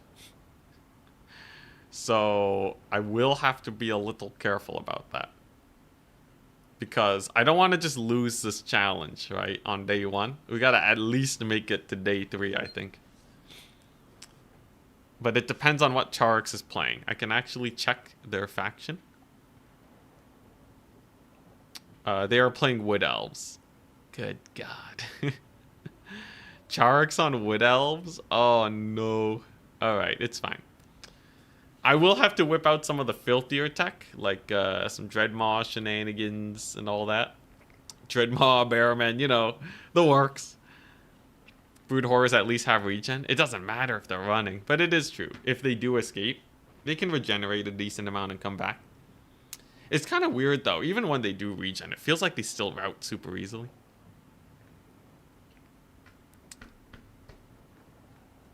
Don't get matched against RTK, otherwise the games will be slow.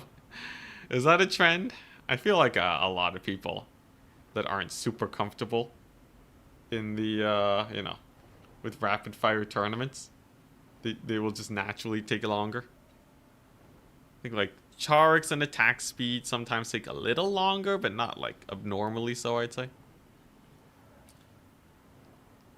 Yeah, the leadership on the Brood Horror, let's actually just take a look. Fucking 55. Wow. Alright, let's look for a comparable unit that has equally bad leadership. So what is a single entity that has the same leadership as a Brood Horror? Let's take a look. Yeah, okay, so a Damsel in Distress has 10 more leadership than the Brood Horror. That's not good. That's not good. Holy moly. Alright. Great Shaman's unbreakable compared to a Brood Horror. Let's see. What's a non-Skaven unit that routes pretty easily? You can take a look at Slaughtermaster. 60 leadership. They have 5 more leadership than a Brood Horror. We have maybe an Empire Wizard will reach such low levels of leadership. Yes, there you go. Okay, so so your Brood Horror will have about as much leadership as a Bright Wizard. Yeah, we're looking at like squishy wizard levels of leadership. Kainate, all right. Yo, man, I am not able to match into Charix today apparently. Alright, what's the map? What are they playing? Beastmen on Edge of the Darkwood. Ooh, alright. This should be a fun one. Big map. This is a horseman game for sure. Do I want to go double Chimera or do I want to do something else? No problem. Oh, they have to drop. All goodies. Yo, if I were to play against Beastmen though.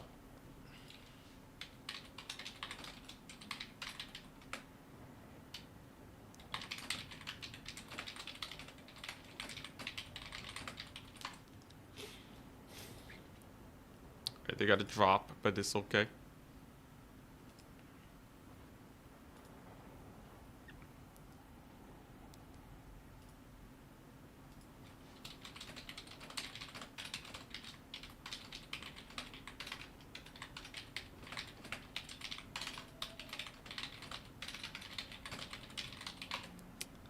Alright, so... Okay, so apparently they did drop. Let's see. Let me just double check that they dropped. Yes. Okay, so they are dropped. Okay, so I should be waiting for my next opponent. Huzzah. It didn't give a message to me, though. Weird. Minus 19 Celsius. Dude, it's getting so cold here. Put your money on the damsel 1v1. Alright, but yeah, Beastmen, they can only take 4 skirmishers, and they're all axe throwers. It puts them at a massive disadvantage. Who's the worst legendary lord on the Chaos roster? Kolek.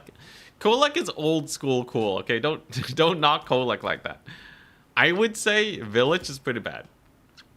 Not only is he just not a good lord, he also gets outclassed. So even if Kolek was bad, no one else brings, you know, a big anti-large armor-piercing fighty dude. Like, no one else can do that, really, on the ground. So at least Kolek might have some use. Village, literally, he doesn't even have cool abilities. His items are slightly faster shield regen. The basic abilities that everyone gets. And then, okay, yeah, he has the Twisted Twin. So, here's the thing about the Twisted Twin. At best, right, the melee stats don't matter because no one's fighting Village in Domination. And the Spell Mastery, at best you get 30% more. Now, a Tzeentch caster with 30% Spell Mastery is not very impressive. This guy doesn't have Greater Arcane Conduit, but even he can just get 15 without restrictions. This guy's not perfect, though. I guess on the Warriors of Chaos roster. But if you just take a Chaos Sorcerer Lord, though, let's compare stats. So this guy costs base 800. I guess he doesn't have Greater Arcane Conduit. So I guess if you really want that Spell Mastery, maybe. I think it might just be because Tzeentch spells don't scale well off of it. Maybe that's it. Unless Treason of Tzeentch. Alright, here we go. I think if Treason of Tzeentch becomes meta, it is a minus 16 leadership AoE. In theory, okay, wait, for 8 wins. Compared to Doom and Darkness, Overcast. Duration 36 seconds. Treason of Tzeentch is 20 seconds. That's fine. Okay, alright, here we are. Compared to Doom and Darkness, Treason of Tzeentch is not bad. And there is some funny stuff you can do with it. With Spell Mastery to make it do even more of a leadership hit. If Tzeentch was actually a better faction, I think that could be sick. Now, you're not playing Tzeentch, you're playing Warriors of Chaos. So, let's say you really wanted to leadership break some of these fools, right? Let's say you really want to leadership break a couple of fools. You take Village, the Treason of Tzeentch, the Twisted Twin.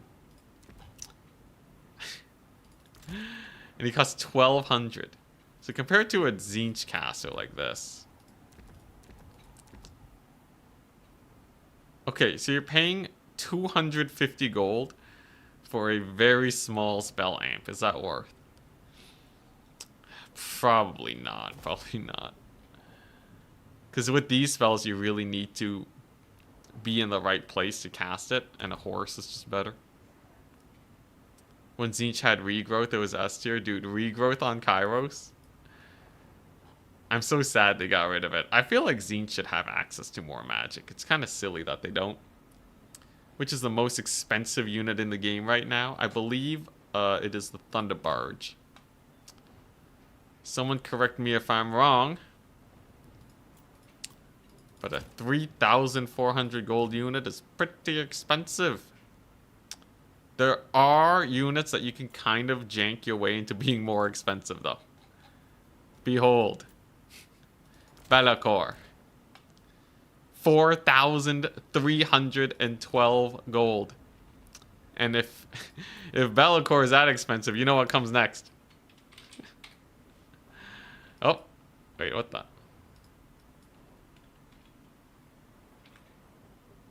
Be'lakor. The Changeling with Be'lakor. 5,624 gold. Behold. And cower. Witness your money draining from your pockets. Over against Martin.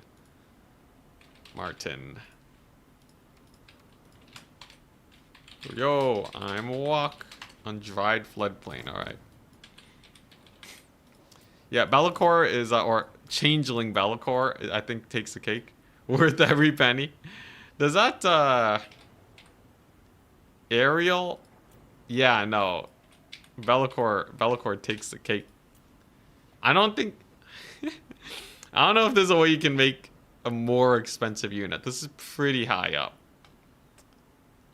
5,600 is absurd. That's like a quarter of your entire army. It's more than a quarter of your entire army. You wouldn't be able to field 4 of these guys in the domination game. Something is not balanced. So in theory, if you think about it, Creative Assembly, hear me out. Creative Assembly thinks that your average domination army is weaker than 4 Changeling Be'lakors. If that's not a lesson to you to start cutting some spells and abilities, I don't know what is. Who would have guessed? This is not worth the price that they have listed it at. Same with this garbage. Same with this garbage. Same with this garbage times a million. That is your army. Empire, Greenskins, and Demons of Chaos. Should I play versus Greenskins, guys? I'll play versus Empire. I think I want to practice my Chaos versus Empire. Gotta be ready for it.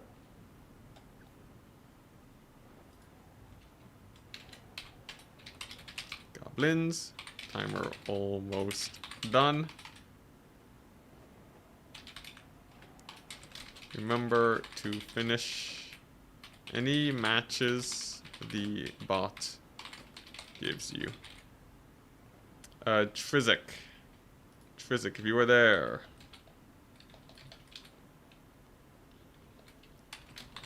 Then there will be top 4 shortly after.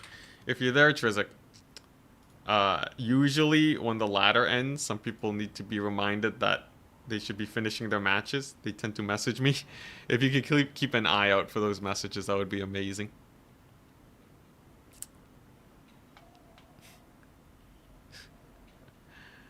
Yeah, the super expensive Changeling, you're obviously bringing a lot of useless stuff.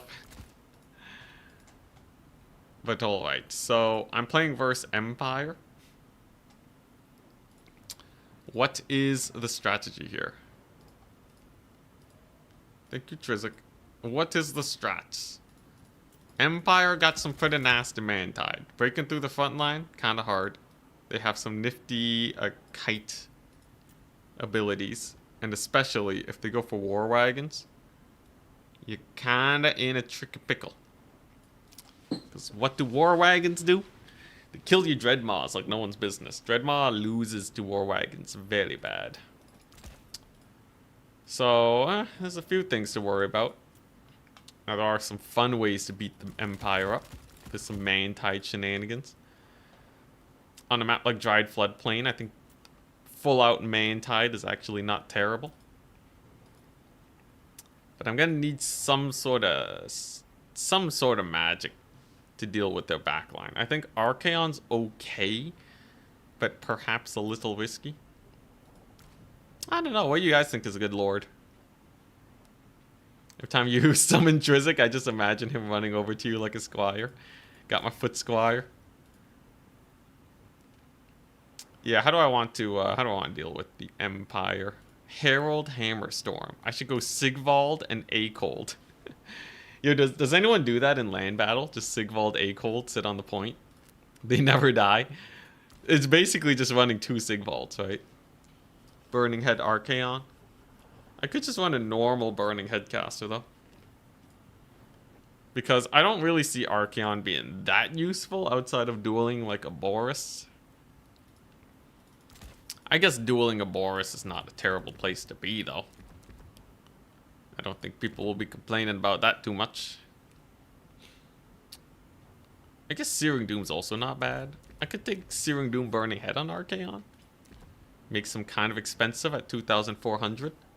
So I get much less of a Mantide. But now I have something for Cavalry and Boris. Empire Cavalry's decently maneuverable, though. But I think if I don't clear them up, they have a high risk of cleaning up my infantry. So probably that's what we're doing. Do I want Doom Knights? I think if I didn't have Archaon, I would run Doom Knights. Yeah, and I think I do need like a Boris counter. It's either that or I run Horsemen. Sigvald and his reflection. Akold is definitely not up to Sigvald standards, let me tell you. I guess I could just do this. You know, okay, actually, this is kind of hype. This is kind of hype. Alright, so that's some mad savings we were able to achieve there. Some mad savings. Then we take this. I just need a little bit of anti-Boris tech. Honestly, 2 axe throwers to deal with lords diving you is a very comfortable strat. Do I want Chaos Warriors, though? So here's the thing. I know Martin is going to run Outriders and Outrider grenade launchers. This guy is addicted to them. I would be very surprised if we didn't see that. So I should probably just tech against it. It would be real nice to have some kind of slow or a net or rampage. That kind of screams Azazel. But on a map like this, it's pretty easy to just swarm them with Hellstriders and be fine. So maybe I just do that. Man, the temptation to just take a bunch more horsemen is definitely there, though. I could take Chaos Warriors, too. They're very slow, though. Man, honestly, it feels like Chaos has fewer options than Norska on the mobility side. Norska can take Skin Wolves and Ice Wolves and Dogs. Chaos has Rotting Riders, Hellstriders, and Dogs. But it's, like, not nearly as versatile. Definitely not nearly as versatile. Ooh, do I want a Halberd unit? Just a rogue Halberd unit to hold a point? That's kind of funny. That can be very annoying. Okay, honestly, not the worst. I think this build has potential to be a little better. It's definitely a far from perfect type of situation. I do kind of fear the Outriders. At least a little bit. I think they can definitely... They can definitely take me for a little bit of a spin. Jeez, how do you deal with Outriders here? I guess Horsemen are always the solution, aren't they? Alright, yeah, I'll just counter them with Horsemen. I'm sure it's fine. We'll see. We'll see. I don't know. There's a reason why I picked this matchup. It's just one I'm not nearly as comfortable with. If you can't just skirmish them with Horsemen until they die. Can I really get comfortable? Chaos Dwarf train with the Dreadquake? Definitely not 5,000. People have started with 2 of those in their starting army, which means it's less than 450.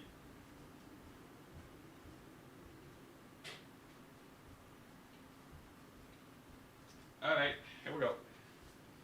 I'm just gonna try the boring strat, just main-tide it. At the end of the day, we're training for big tournaments.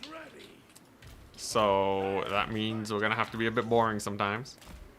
But honestly, for you guys, I bet you see me play my skirmish build so often that a normal main-tide is exciting for you. Ready, good luck, have fun. Did Charix lose another game? Why haven't I matched him yet? Charix lost 2 games. What a scrub lord. But he's gonna still qualify because Martin queued up pretty late. You need a minimum number of games. I think you need a minimum of 3 wins to qualify for top 4. That is in the rules, right? It should be in the rules. Yeah, player needs 3 wins and play 4 matches to qualify, so. That's what we're looking for. So it'd probably be myself, Opal Bear, Turtles Army, and Charix. that'll make it. Unless Ponti defeats Sharks or whoever they're facing right now.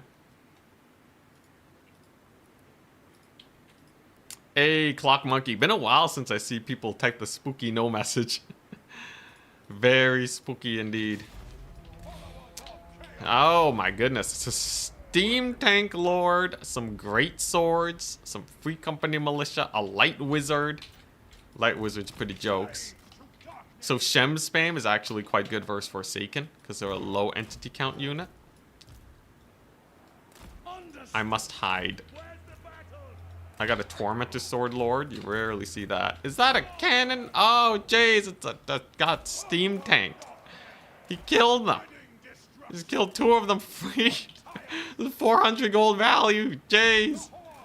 Leave me alone. Run for your lives. Keep running. Alright, it's fine. I should be able to stall him.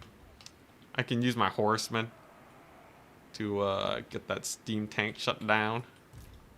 Now, great swords are going to be the big issue here. These guys are just healing. Alright, they're licking the wounds. Terrifying, though. Okay, oh, there's the Shems. Flee! Ouch! Oh, the humanity. Oh, jeez. Alright. Here's the thing, though, right? I think Horseman should do pretty well here. He doesn't have a lot of great Horseman counters. It's just the Free Company, so I think we just do that. I don't think the Master Engineer can kill the Horse Tide. I think that's fine. Right? 1 Free Company is very low. Very, very low. Man, that's Shems, though. It cooks Forsaken like no one's business, I swear. Alright, here we go. We're just gonna get a slight envelop here. Doom Knights are now a little bit more safe. Is this a situation where stall strat works out pretty well? I guess I have Burning Head. The Great Swords are definitely going to be a bit of an issue, though. This guy really has no fear in the world, does he? Woo! A little bit of a dodge. Ouch! Shems! Oh, the RTK meta. They've been really liking Shems a lot lately. It is genuinely quite terrifying. But I will be able to secure the trees. I guess I'll just let him use his magic. It's fine. Dang, that's Shems, though. A lot of damage. A lot of damage. I think I do want to just, like, surprise him with Horsemen. Yeah, he's not summoning a lot of range, so... It seems like it's pretty bad. Oh, he has a Huntsman, too? What a guy. What a guy, man. Alright, that's not good. This is already very bad. It's already very bad. So I'm going to play this very carefully here. Ouch. He has a grenade launch attack, I forgot. Eee. Ah. Pretty good damage on the Spearman, at least. We'll be able to bully him a bit. Yeah, so obviously the damage is very high so far. He already has 1,000 gold. Sweet jeez. Jeez Louise. I'm gonna have to find a way to get into this formation. Okay, I'm gonna get some cavalry here. They can at least secure the point. Lord can get in there, and I did route off 1 spear unit. Huzzah. It's a start. It's a start. I don't know how build-up works versus Empire. Because they have, like, you know, Great Sword kind of Empire playstyle. I think that's going to be a little awkward. But hey, maybe you misplace. I do have some horsemen here now. They can definitely cause some issues, right? Okay, here we go. And I am going to get maybe a free pick here. If I'm lucky. Capture point should be fairly straightforward. There we go. Big Doom Knight charge. Huge. Alright. I'll take that. Just bully his guys a little bit. Very nice. Of course, we have Hellstriders at the ready. I'm just going to slowly pick them apart. That should be a pretty good Burning Head, I think. Very nice. Massive deeps. Okay. I'm gonna see if we can slip through with some Hellstriders. If I can pull apart his formation even a little bit, it ain't too bad. Yeah, that's a big bombardment though. Pigeon bombs. We've been pigeon bombed. But at least we're starting to see some routes. Okay, that's not too bad. The Shems are getting less effective. That's good. Value-wise, though, still terrible. Still absolutely atrocious. But I might be able to get a few routes here. And I have Halberds on his Demogryph Knights. So, high potential for misplay. And if I win this mobility fight, I think it's not the end of the world. We'll have to be a little careful, of course. But I think it's not bad. I can start picking apart his formation. Just don't fight the great swords.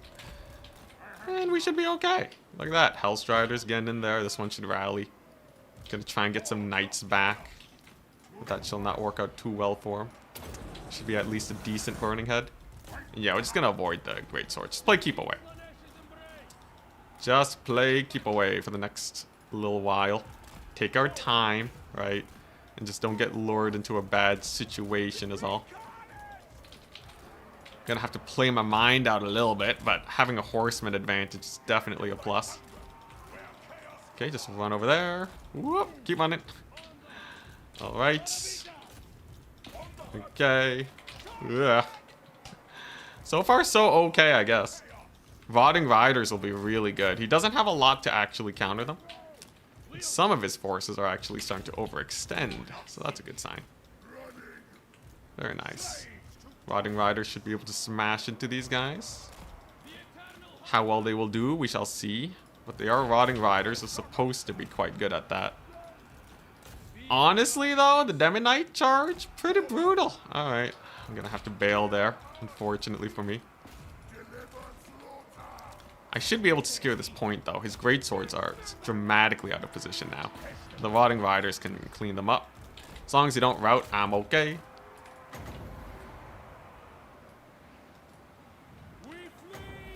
Let's chuck a Burning Head over there. I just have to not get army wiped in this madness. I think it's very easy for that to happen. Okay, decent Burning Head. Rotting Riders get in there. Demi Knights, though, cooking. Now, he doesn't have no healing. And we did get a pretty nasty Burning Head. That's pretty good. Can I get the point, though? I think we will need it. Definitely need all my axe throwers at the ready. The Rotting Riders, they're doing okay. I'm able to peel apart his formation a little bit, just with our micro over here. They just hit nothing with that with that sword ability. Well, that's a little silly. Hey, Rotting Riders got the terror out. That's good. Pigeon Bomb, a little scary. Not the end of the world. I'm gonna see if I can catch these Reiksguard. If I do, that'd be perfect. Routes are getting underway. Alright, it's not actually the end of the world quite yet. Yeah, there you go. Reiksguard just got caught up. Hell yeah. Alright, alright. It ain't over till it's over, boys. Triple capped him.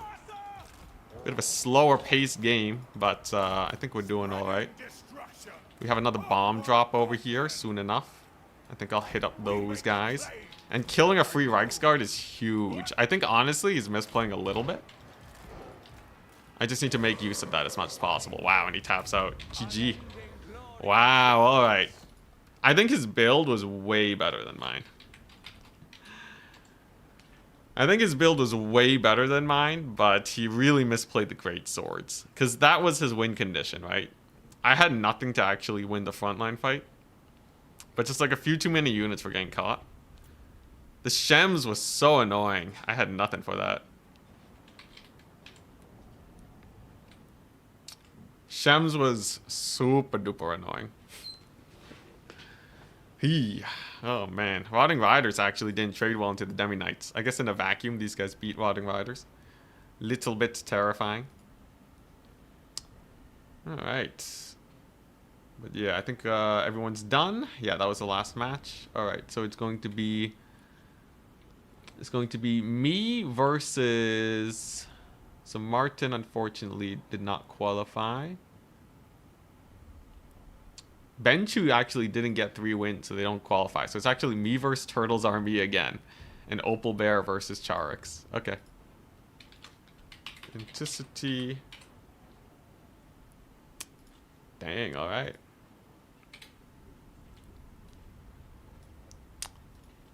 Authenticity versus at Turtles Army.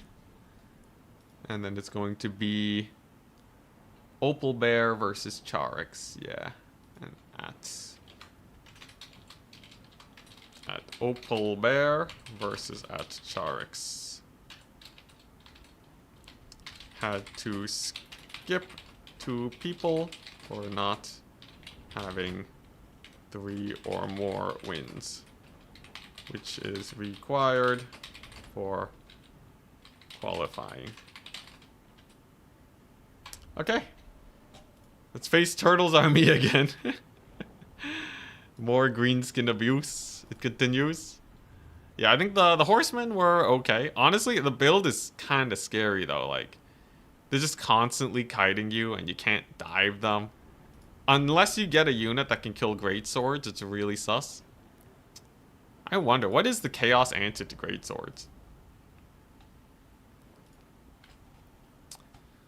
What are you supposed to do versus them? Because I actually did not have an answer, and I think that's a big misplay. Honestly, armored chaos trolls would not have been the worst. Just charge him. He did not have anything that could deal with chaos armored trolls. The steam tank would probably take too long to kill them. And then he only has the 1 huntsman. Festus double giant. Go full melee back. Honestly, some troll action, maybe. Greater swords. I wish I had Wrathmongers.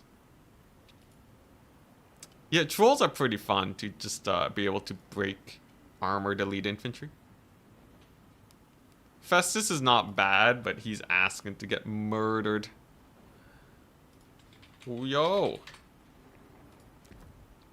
Alright, sorry Martin, gonna have to kick you. But I have my opponent. It's gonna be Opal Bear versus Charix. Rematch part 3. Oh, this poor guy. Alright, here we go. It should be fun. 5-0 though. Very good. Warriors of Chaos. So what's the map? It's on the page. A Ragnarok Lair. Alright. Ragnarok Lair. Same map. So, Chaos versus Greenskins. I think Archaon is far and away the best lord versus Greenskins. I find very few reasons not to just run Archaon. There's definitely some fun stuff that can be done though. I really wonder if starting with Steercar is just like an insta-win.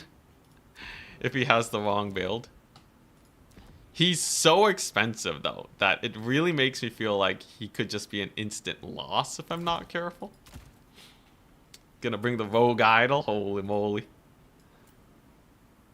That'd be sick.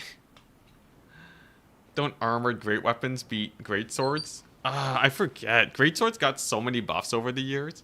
I wouldn't feel confident about it. And definitely not with support. Those bird bombs. Definitely real scary. Berserk used Be'lakor and Hell Cannons with Rotting Riders. I guess a Hell Cannon reserve against Empire is just like... Hell Cannon is like the I don't want to get cheesed unit. More or less. Do I want Chaos Trolls versus Greenskins? They're actually probably not that good at routing off trolls. Outside of, you know, the stupendous Archer Fire. I could kind of see trolls being decent. I don't think they're amazing by any means, and I might just want to get more infantry. But I feel like it's almost getting there. 100 gold left. How do you spend 100 gold? Oh, wait, no. Way more than 100 gold left. My bad. Maybe. See, it's Greenskins. I just need to, like, get in there and just punch the face.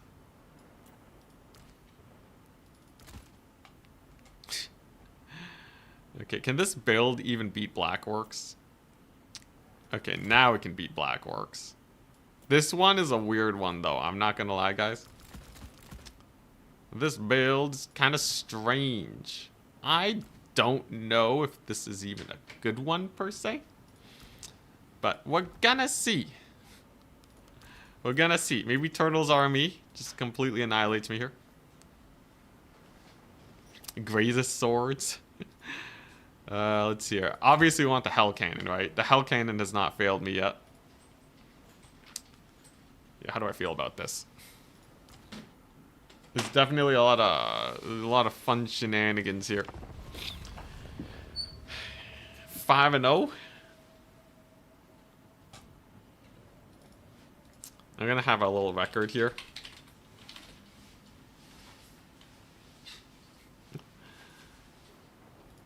Because I think I want to try this challenge with different factions.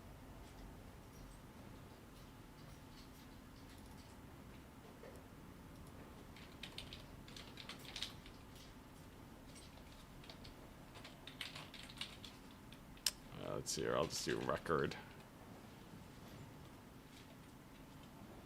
There you go. Oh, it's off the thing. There you go. And shift it. I would like to get 10. I think if we play one more tournament, though, it seems like Chaos is pretty strong. If people aren't, like, super tryharding. Double Hell Cannon. If Chimeras didn't exist, maybe a double Hell Cannon. But I would definitely just stick with the one. If you start taking too many tools like that, it just doesn't really get the... Like, you have no capture weight.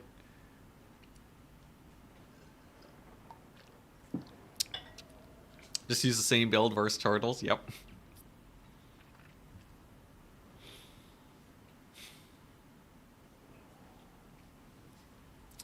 ROR Hell Cannons also force you to go wide.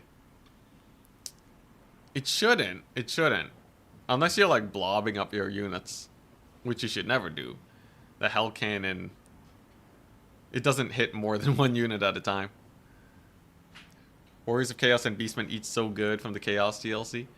I would say Warriors of Chaos got much more. Beastmen only got, like, Slongors and Chimeras. Which is good. But they do not compete against Chaos and Norska. When you rematch people, you like to take really long to ready up and then just bring the same build again. That's the mind game strat. I love it. Except it takes forever to get into game. I'm too old for that now, man. Warhammer veteran. I just want to get into the match. Even when it comes to map selection, I just pick the map that I think my opponent is going to pick. So, like, if I think we're going to play on Norscan Rise, I just pre-select it. And, you know, if they want to go into the mind games, honestly, I think that screws them over more. But, yeah. I just... Give me blood, skulls, and so forth. Turtle's probably trying to cook something real good, though. I have a sick play, though. I think this will be terrifying. Although, I think I could have made a slightly better build, but whatever. I just noticed, you can take Steer Car with Doom and Darkness. I think that would be hilarious. Doom and Darkness Steer Car into insta-win. Can you take Steer Car as the Changeling? Because then you can take Treason of Tzeentch. The only downside is he'd be on foot, which is garbage. But alright, here we go. It's trolling time. The trolls just kind of be here to be a little fun. The real heavy hitters, though. Steer Car and Archie. So what makes this so terrifying? Steer Car has a massive AoE. Archaon. Lots of good damage. Cavalry is just gonna die. And the moment the unit routes, everything gets slowed by 1,000,000. Their leadership on my units will go up, which is good for the trolls. And their speed and melee defense goes down. So if I can just find one goblin to route, I think we instantly win. And Archaon, yes, he gives ITP in an aura. So I have ITP trolls with +8 leadership is actually unroutable. This entirely hinges on me finding a unit to route, though. So, yeah, we'll see how that actually pans out. He's given the good luck, have fun. Taking a couple skirms. Has the great shaman again. So, obviously, Steer Car wants to stay away from that bad boy. Same with Archie. And it's some goblins and it's some black orcs. Totally fine by me. Now, I could take more fighty units. I could take an artillery piece again. Do I need an artillery piece, though? Do I need an artillery piece? Alley-oop. I'm just gonna bully this goblin preemptively. Did it cast that anyways? He silenced it. Oh my god. Oh my goodness. That's 15 seconds of getting hit. Anyways. There we go. So we'll just go there. Hey, he did get a good amount of damage, actually. He did actually get a pretty decent amount of damage. Dreadmaw's still kind of terrifying, though. Alright. And now we go for the fight. So he has a bunch of skirmishers, which means that there's no world he can actually take a proper fight here. Dreadmaw can come in to participate. Steer Car. Gonna go in for that Lord Snibbity Snipe. And then if we can slow everything down, then he's totally boned. At least that's the hope. Can I route off these gobos? That's the hope. Damage is decent. And we just kind of have a walk forward, screw your face type of army. There you go. There's the route. His speed is reduced. Get him! Beat him up!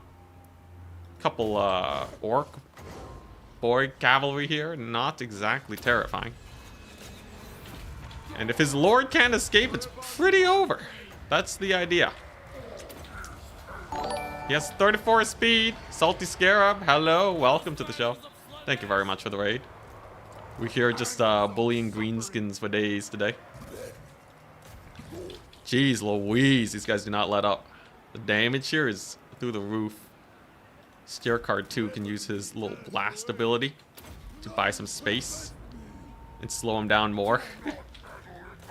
There you go. Dreadmaw's having the time of its life. Oh my goodness, this poor lord. This poor guy, he can't escape. He can't escape. And now he's running, which slows himself down. Well, that's unfortunate. That's very unfortunate. Yeah. Yeah, that's a dead gobble. Axor is having their way with them. Dude, Archaon and Steer Car are just sticking on that guy. They're just standing right on top of him. Alright, let's get some routes. Pump wagons will be a little scary. He pops a Wog, but that shouldn't work out too well. And yes, he does have a few black orcs, but if I just get a couple of these Axors here, I think he's completely screwed. To make sure the Gobbo does not get saved by these guys, we'll just use our Hellstriders. No need to Spirit Leech him, as he will definitely be dying. Huzzah! Great success! It turns out Steer Car is terrifying. Absolutely terrifying. Gobble's dead.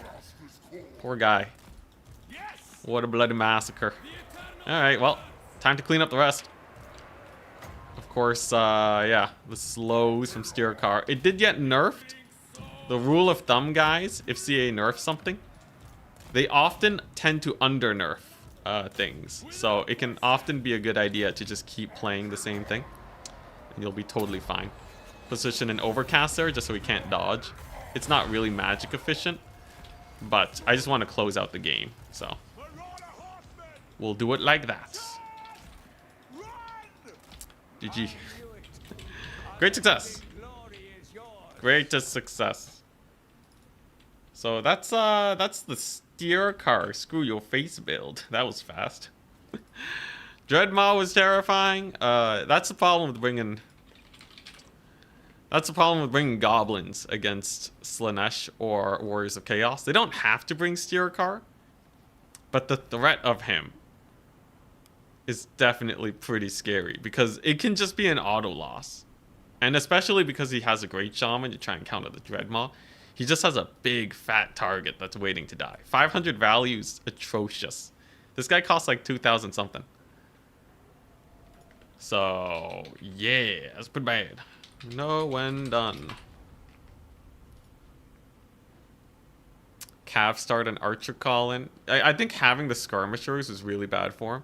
Because you can see, the units that could actually win my front line, that could actually kill him, were the 2 black orcs. That's it. That's it. So, yeah, speed debuff is insane. Yeah, it used to be stronger. But yeah, Salty Scarab, here, have a shout out. / shout out. Salty.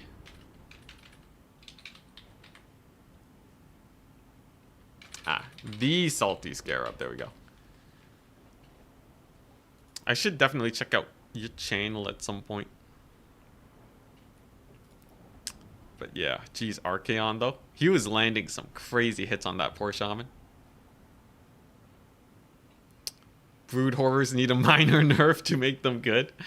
Insane plays. Absolutely insane. Also, he used the full HP of the Dreadmaw. Huzzah. It's good to know that even with 15 seconds of silence, the Dreadmaw can still escape and do a lot of work. It's really not a big issue if it gets silenced. Like, you know, it's just hard to kill a unit in 15 seconds. Trolls were actually pretty fun too, by the way. 500 value. I think there's a few things I could have done slightly better, but it's a good sign. I do still fear, you know, what if they just have more black orcs? If he goes like really wide on the infantry front. So if he just cuts these guys and takes 2 more black orcs, maybe get like a Rugloods, cut some orc boys for a Rugloods, suddenly it's a lot more of a sketchy position.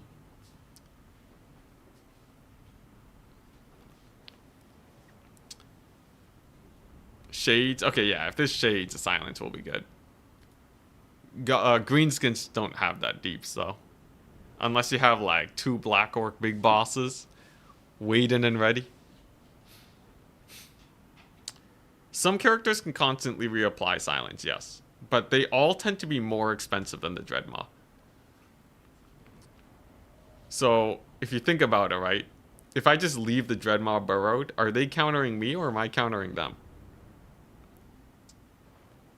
That's the problem. That's the problem. And then if they tried to be useful somewhere else, then I just use my Dreadmaw. Party it up, man. The Bearmen are really strong. Yes. Yes, the Bearmen are really, really strong. They are the perfect bruiser unit.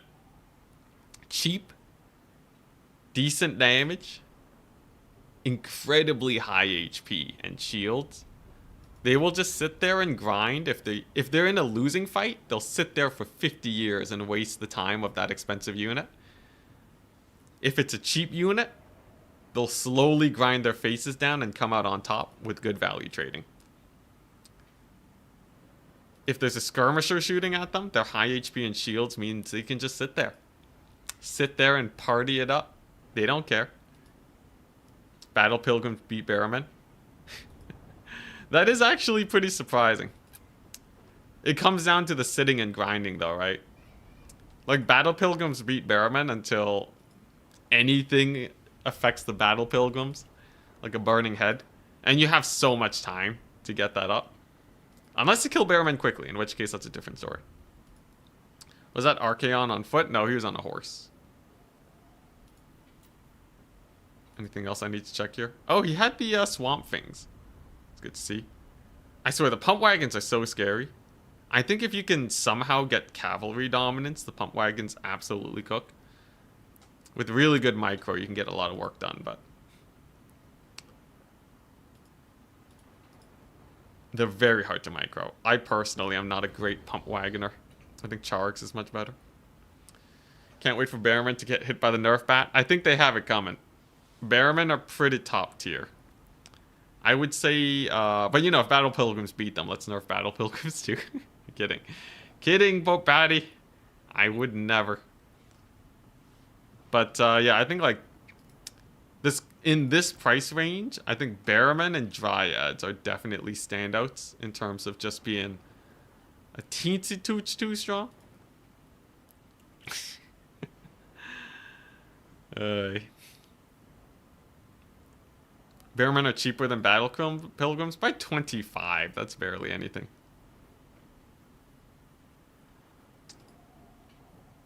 But yeah, the fighting though, it actually is kind of weird. I think these trades in vacuum are really bad because they really don't show the main thing that actually matters in games. Like you can say like Empire Knights beat Hellstriders, therefore Empire Knights good, right? You know, I don't have to worry about Hellstriders if I have Empire Knights. But like Searing Doom completely flips that on its head. Hellstriders will slow down your cavalry so you can't dodge. So it just really changes things. Infantry engagement's the most because if an infantry engagement ends with just one infantry routing the other without any support, someone probably misplayed. Because, like, where's the cav getting in there? Where's the spells, you know? Because one spellcast can rout off infantry most of the time. Hope they nerf Steercar into the ground. Honestly, he's not that crazy. You only see him sometimes. The only reason you'd want the Steercar nerf is if you really don't like the playstyle that he brings. Which I will say, it does lean more towards single entity blobbing styles, which happen to be very good versus Betonia, which happens to be Pope Patty's main faction. But I think if that's the case, right? You know, if like yeah, then you might as well just make Steercar campaign exclusive. I guess that is true though. Some units will just skew versus factions a lot, and then like at that point, it just makes it kind of awkward. It's kind of like Tempest versus a lot of flying factions. I don't know, man. It really depends on the flavor that you like for your games. If you want less skewage, if you want more skewing. Same with the mask. Okay, well the mask definitely should be nerfed. Honestly, I would say the mask is a less interesting character than Dekala. I would totally be down for Dekala to be strong and the mask to be weak. Because Dekala has more natural counters. Just having a larger hitbox, being a larger unit, means that you're not going to be nearly as indestructible as a mask. They don't have healing, too, which is very important. They have more HP, but I think all that's very important. And then they also have some cool abilities, like the Whirlwind of Pleasure is sick, man. I wish they just messed with stuff or making big changes for one season, like StarCraft 2. I think it would be cool, but like then they would have to fix it, right? We're in one of the better metas that we've seen lately. Okay, Charix is done. We've been in one of the better metas. I'm Warriors of Chaos. So like I feel like if they did big changes, we'd kind of lose out on a bit. But I like the idea of CA being a little bit more aggressive with their changes. They're like playing it super safe. Alright, this is against Wood Elves, by the way. On a very big map. So... Whoa. Wood Elves are annoying, man. They are annoying. They got the Skirmishers. They got the Glade Guard build. It's all very painful. And in this case, Charix will have Arrows of Kurnos, mind you. But I'll play this like it's tournament grand finals. This map doesn't lend itself to Bearmen, by the way. It's simply too big for them to contest enough points. That is definitely a bad sign for me. What lord? So, Charix does like to bring Drycha. Healing will work very well for Drycha, though. Melkoth's also very painful.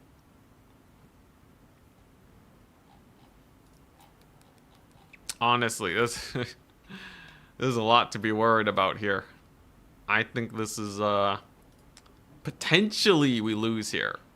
Because I have a hard time playing against attack speed enjoyers. Attack speeds Wood Elves. Charax's Wood Elves is just hard mode. It's even more difficult. So I'm gonna have to pull out all the stops if we're gonna win this. The call is actually underrated by the overshadow that is the mask. Really? As a fighter lord, I feel like the Kala isn't that great. Keeper of Secrets fights basically just as well. They just don't have the Vortex. But the Keeper of Secrets having an AoE rampage infinite uses is kind of bonkers. Infinite use AoE ramp. That's like the Scarbrand times a million, and it reduces melee defense. Crazy. Absolutely bonkers.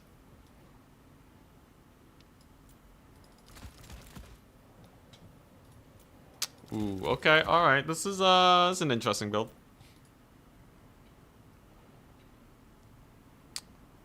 You'll bestow this build with interesting out of 10.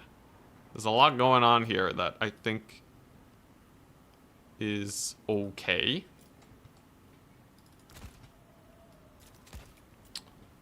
Oh man, it's so close. It's so close to glory. Okay, this is pretty cool. Yeah, alright, alright. So I have a decent amount of tools to beat a lot of stuff that Wood Elves typically like to bring. And then, what's like the final nail in the coffin for this build? I feel like it's so close, but like not quite. It's like just a tiny smidge off of being properly glorious. What if he has like a million Glade Guard? What if he has like a full infantry build? Do I have the answers? Do I have the solution? What if he goes Waywatcher Kite, you know? Well, Dreadmaws kind of change up that dynamic entirely. I would say Waywatcher Kite would be pretty scary without Dreadmaws. Man, I'm really struggling to find like the nail in the coffin though with this. I feel like I'm missing just like that little bit of extra oomph. Charax forever. Will he put a stop to this madness? I almost want to take a Chaos Knight, but I know it's a bad idea. There's so many counters to them.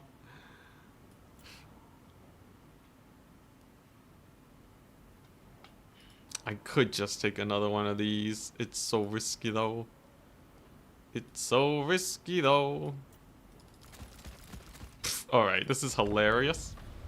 This could absolutely fail me here. But maybe. 5 Bearmen, 4 Aspiring, 5 Chaos Warriors walk forwards. That would work against most players, not Charax.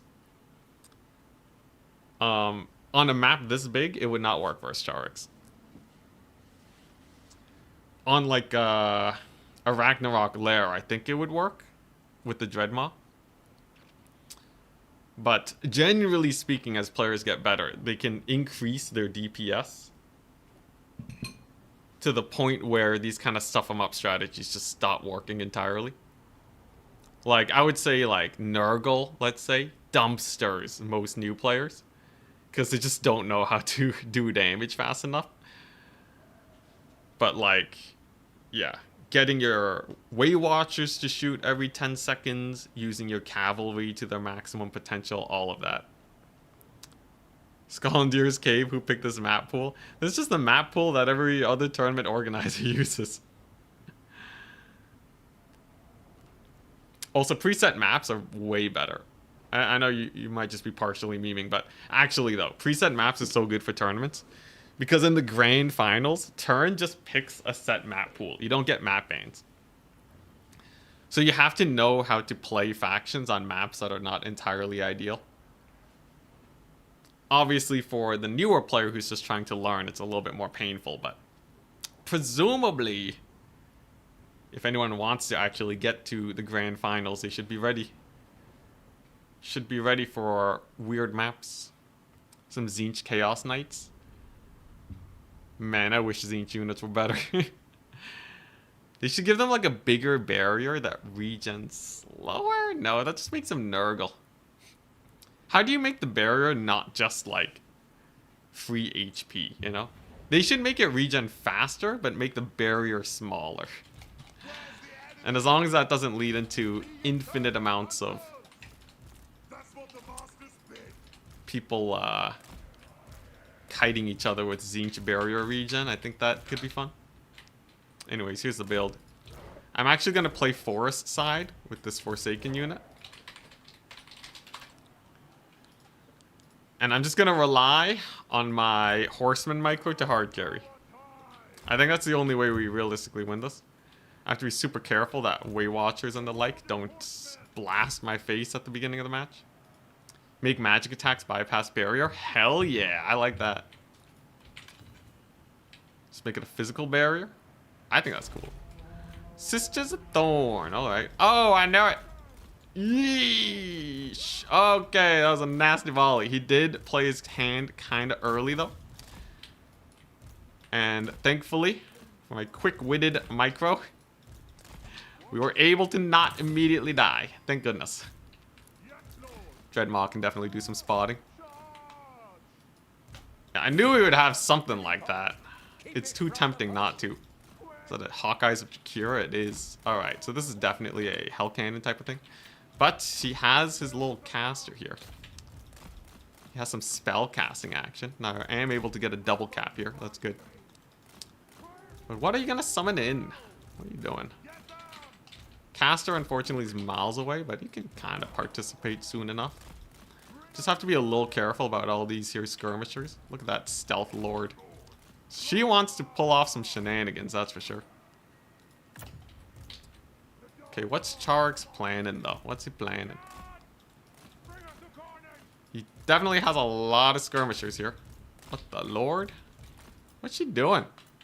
Is she trying to die? Holy crap. She gonna die, man. Dude, that ain't pretty. Oh, that ain't pretty at all. Okay, I think we can actually catch him off guard here. If we're lucky. Ouch, ouch, ouch. Come on.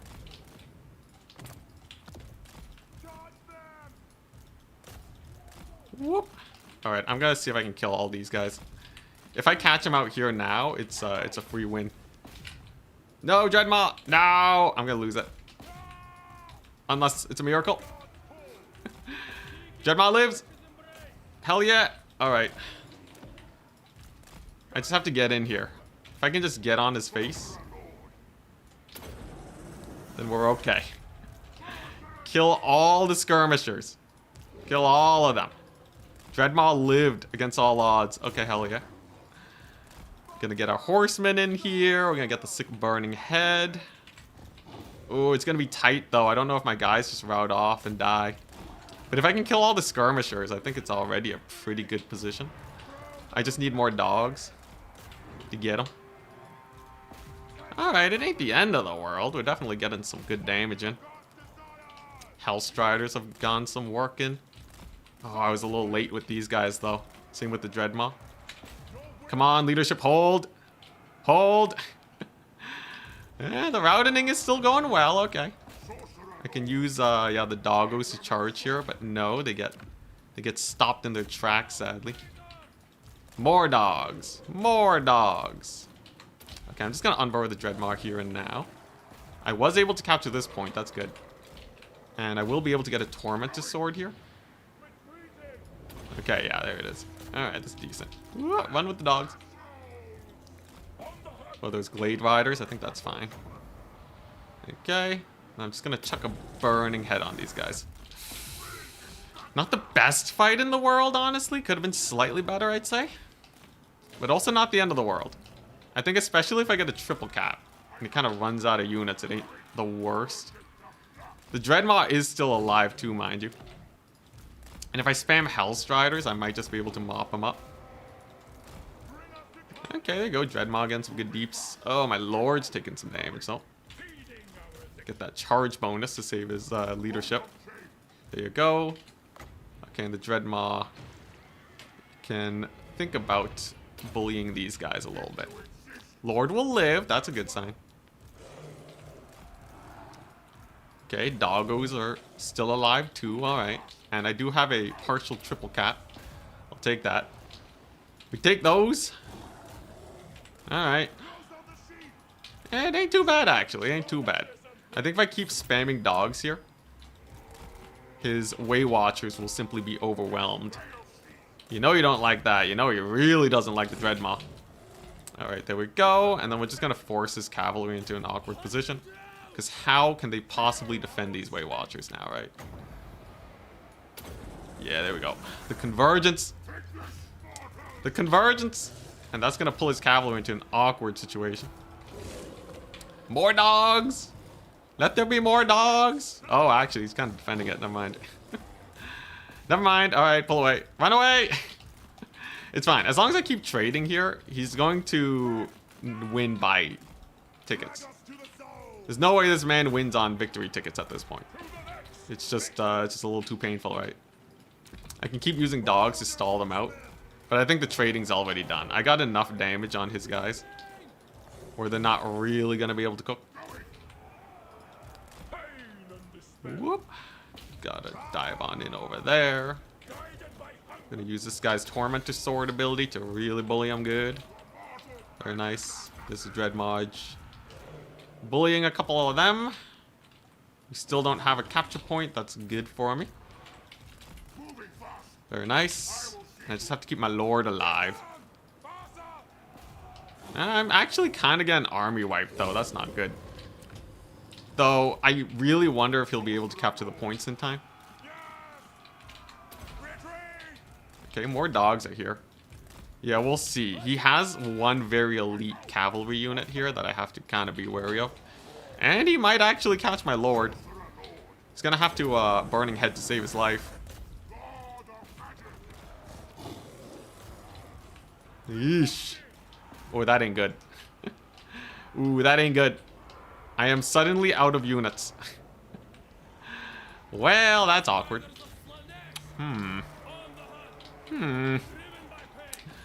That's a little nasty.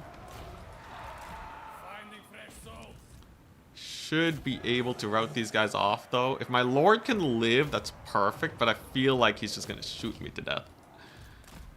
Yeah, this is bad. This is real bad. If my Lord dies, I think we're running out of fools very quickly. Okay, should be able to get a skirmisher here. Okay, there's the Dreadmon Burrow. Dang it, I was a little slow. If I can just rout them off, though. I do have some dogs on his guys. Alright, so I got one terror route, and I might be able to save my Forsaken here. Oh, the triple cap, though. No! No, not the triple cap. Okay, I might be able to resecure this one, though. So he just has the Wild Hunters. Lord is definitely gone. There's no saving him. Minus 16.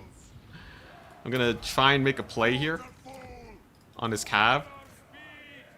Pretty good unburrow, all things considered. Okay, I'm going to re-burrow. If I can kill off that elite cavalry, at least we have a little bit going on for us. Okay, and I have the Forsaken here. Now, I do win on a 1-cap, and I have a lot of time on my hands, right? So, I'm not going to call it quits just yet. If I can actually secure this point, it ain't the end of the world. But all I really have are just a million dogs. Whoop. Pull him away. Keep him slowed. There's a Lord's Blessing. Interesting. I did manage to kill off his dudes here, though. That's a very expensive unit down the drain. And, of course, Hellstriders are amazing. Darn, the Lord's Blessing speeding him up so much. Terrifying. I need that Lord loss penalty to wear off, too.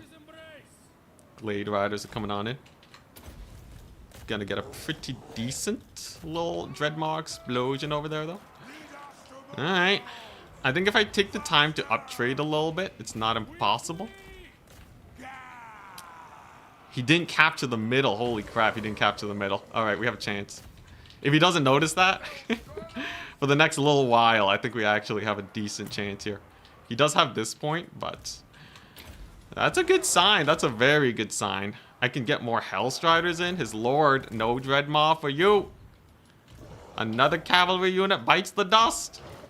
And he sees it. He knows that he missed the point. I can resummon my lord back too for the leadership. He will have some burning heads, so is it worth it though?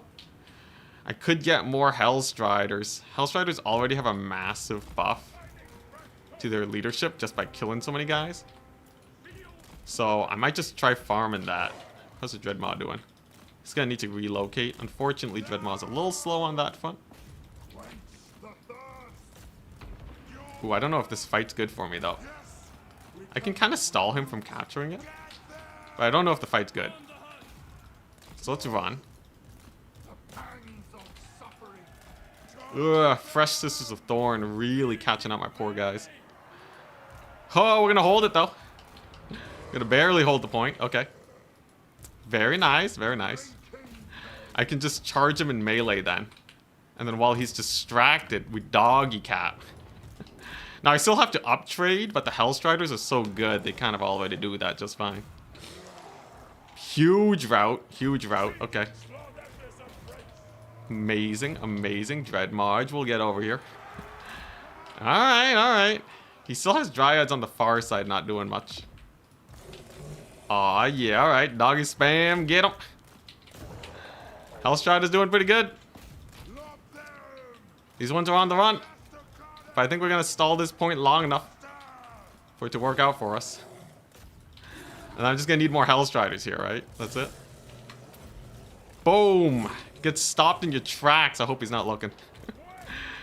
He's gonna finally get that point, but a little too slow. Plus, he's gonna lose these guys real bad. So they're using Shield of Thorns, but I don't think that's really gonna save him.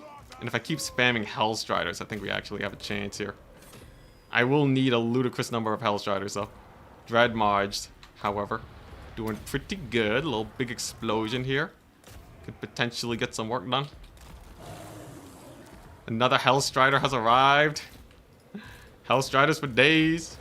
He gets a soul quench, but it doesn't land very well. And I still have the point. Alright. Alright, we're gonna distract those Sisters of Thorn for a little bit. Man, these guys are so fresh though. Okay, but with the Hellstriders here, these guys just route, right? Yeah, they're just dead. Alright, very nice. Alright, so now I just have to... Oh, I can't terror out the Dryads, but it's okay.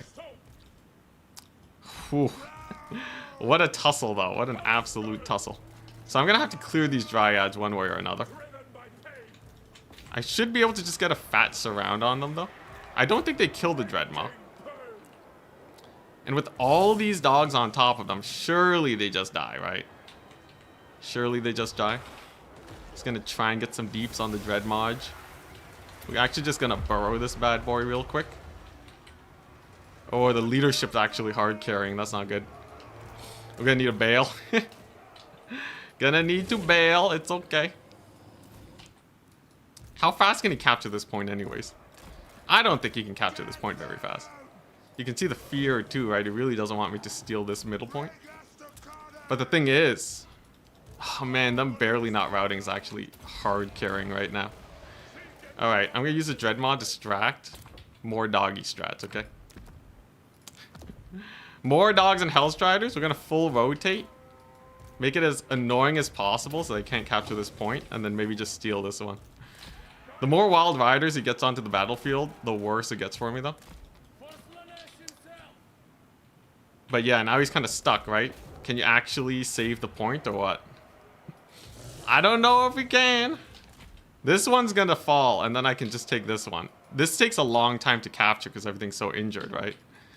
So I just gotta line these guys up. I've gotten them off the point. That's perfect. Alright. And we just gotta stall. And we just gotta stall for millennia. So you can see how quickly we capture. Faster than Charx. This is why big maps are the best.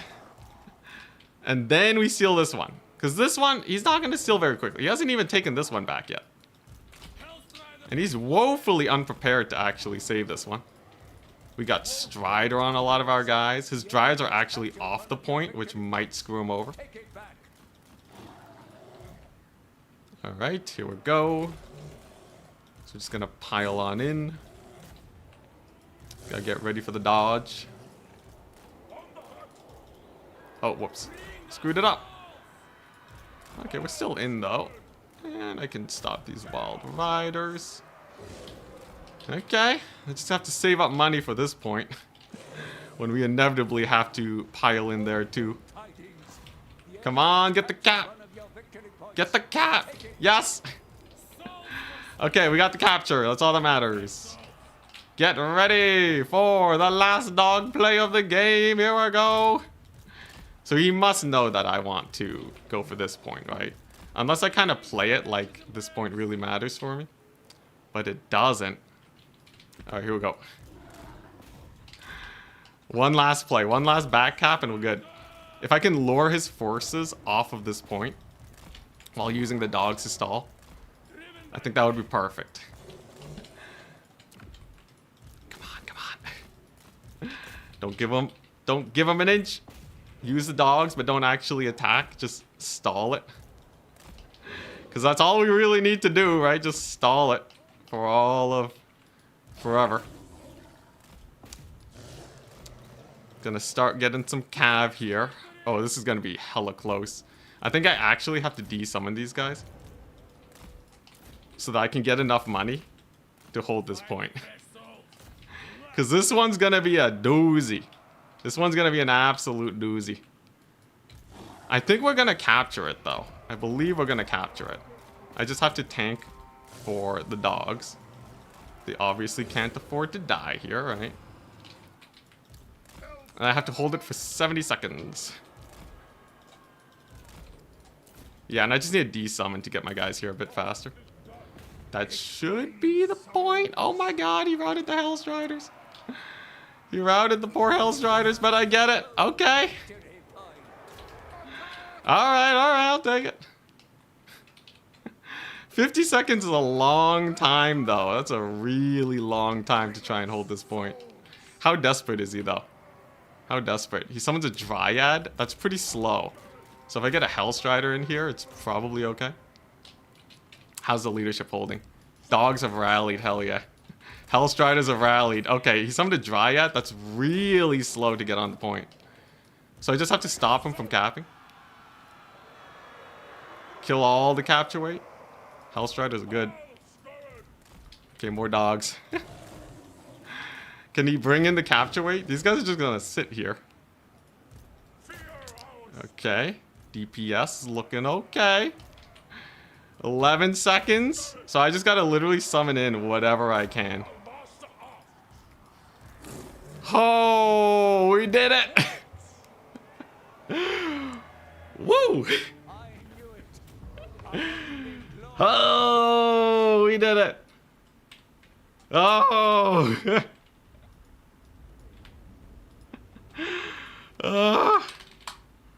Oh, God. What a game. Oh, that was a sleazy game. That was a freaking sleazy game. What the crap? I'm sending that one to Turin.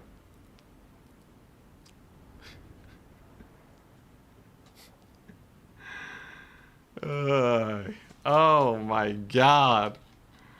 Jeez. Charix really knows how to make you sweat.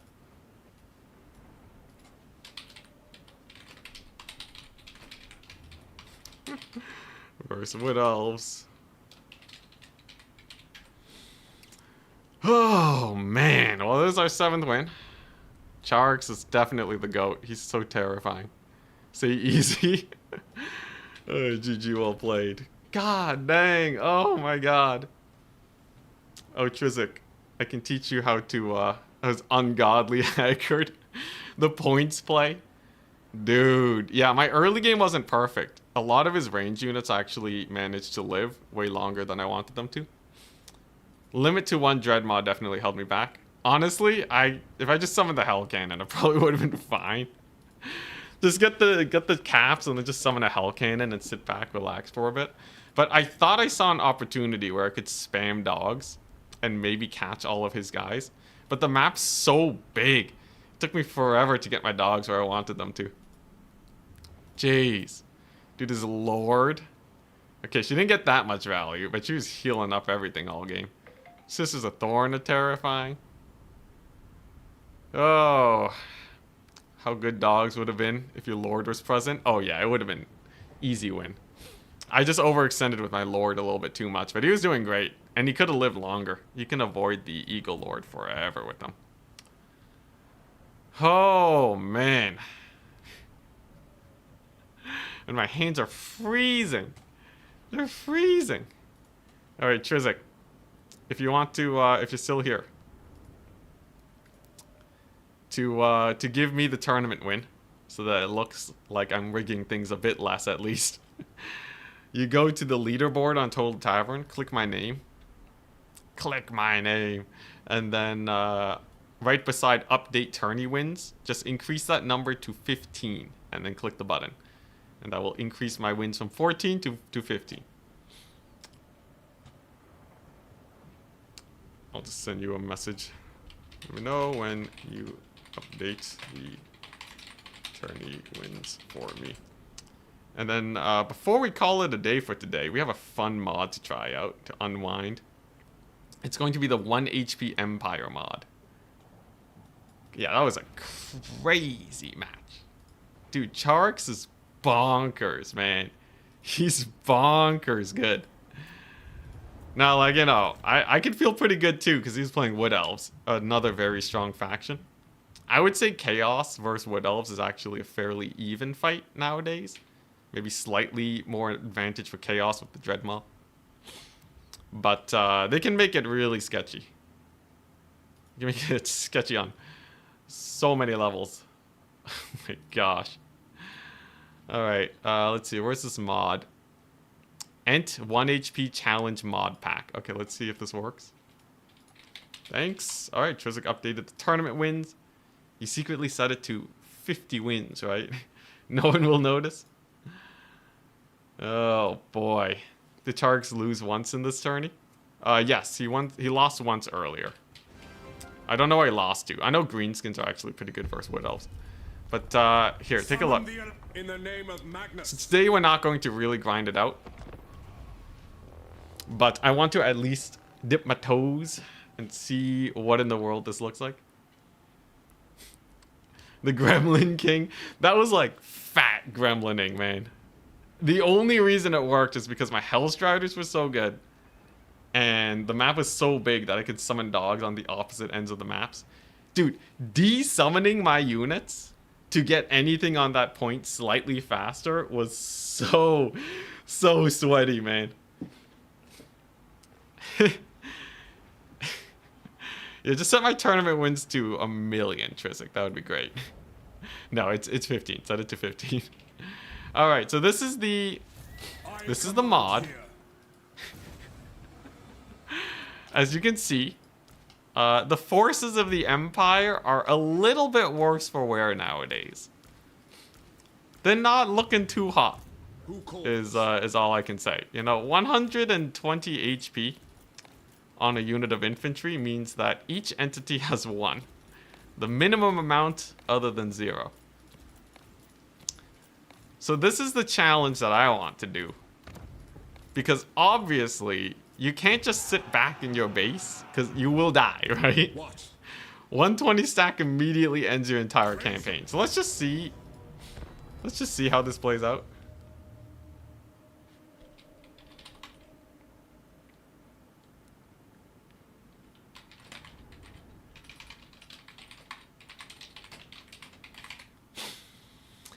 Oh, yeah, 1 HP Franz, yep. Or at least he should be as close to 1 HP as we can get without it crashing. But, yeah, this is no HP Hammer. So as you can see, Franz, he's just a little guy. Now, friendly fire is really bad here, right? So Franz obviously can't. If he steps close to in front of these handgunners, they will absolutely shoot his head off. Take position.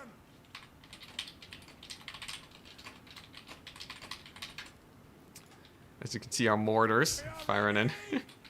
So, this doesn't apply to all factions. It only applies to the Empire. As you can see here, the mortars they fire. There's a realistic mortar shrapnel. Oh, it's just instant. They're all dead. All right. Now, I don't know how cavalry charges work here either. I'm not going to test it unless I absolutely have to. But obviously, my cavalry is not going to be the best. Shields are useful because it's a chance to block 100% of the HP, right? All right. Shoot their general. Honestly, this is kind of hype. Yo, maybe I should get Trizik to get this mod, but like everyone has 1 HP. Oh crap, the arrows. Oh god, no. Oh, I forgot he had a crossbowman. Holy crap, kill them. My men are made of paper.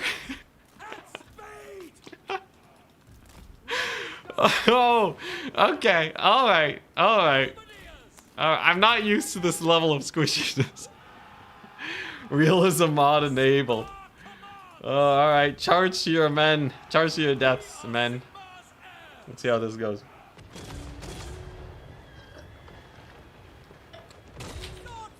Oh my god. Okay, at least melee combat actually still lasts a while with high melee defense.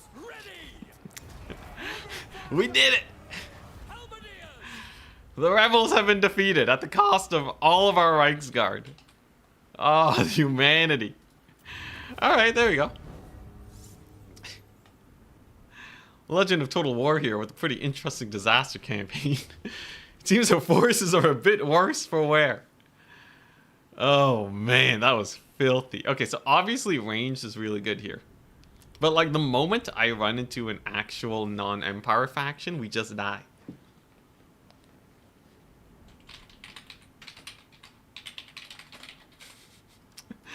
This is the glass chin mod. Melee defense is super important now, and armor means nothing. True. Very true. Whoa, interesting. Oh, do you guys see that? So replenishment is actually super OP on this mod.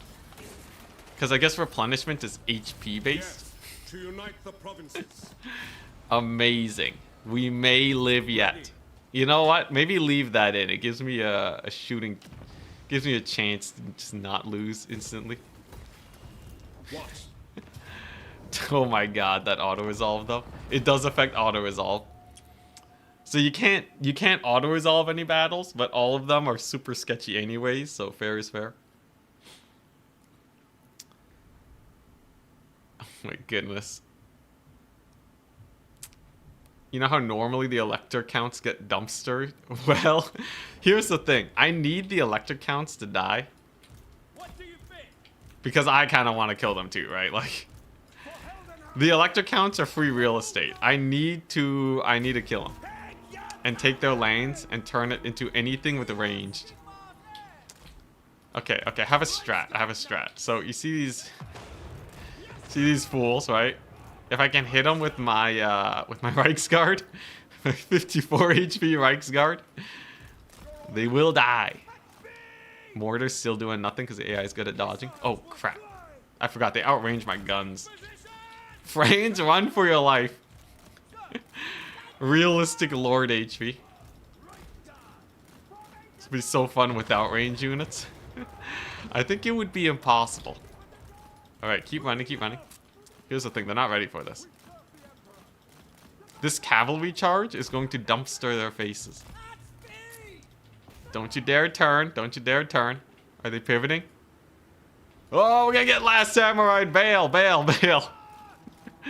I can see that coming miles away. Use the charge bonus. Holy crap, that didn't do much. Okay, so cavalry are obviously the worst unit right now. I think cavalry suffer disproportionately. They can kill a unit of infantry, but outside of that, obviously, they're pretty useless. I can increase the melee attack of my guys, though, so that they can win this fight a bit better. Ooh, dodge. Okay. How are they gold chevron? How do these guys get gold chevron? Is it because it counts as them killing a Reichsguard unit? Last Samurai, go! Go! Yes! The Last Samurai charge prevails! They did it. They did it. They avenged their Reichsguard men. Cavalry still sucks. Yeah, it's pretty bad. Now, are they gonna die to the crossbowmen in melee because there's so many of them that they can't kill them? We'll see. And it's crazy how slow infantry fights are. Even with 1 HP, infantry fights feel sluggish, man. Super sluggish. Ooh, what if I use them on the charge, though? Take a look at this. Take a look at this madness. Right into the back of Gunter. France did not see combat. And boom. Massive charge. Dang, that's still really bad, though. Still honestly really bad. Yeah, Empire. Well, you know, cavalry's not the end of the world. You can make them work if you have enough micro, but they're definitely the worst unit in multiplayer. Or in campaign. My bad. Skaven slave strats. Holy crap! Yeah, Skaven slaves is just elite me. Units that can complete a charge too. Very terrifying. Ooh, the mortars though. Mortars are cooking. Okay, but the thing that will really make this a truly impossible campaign is having to kill other armies. That friendly fire from the handgunners just deleted my poor guys. Don't friendly fire! Okay, there we go, we're good.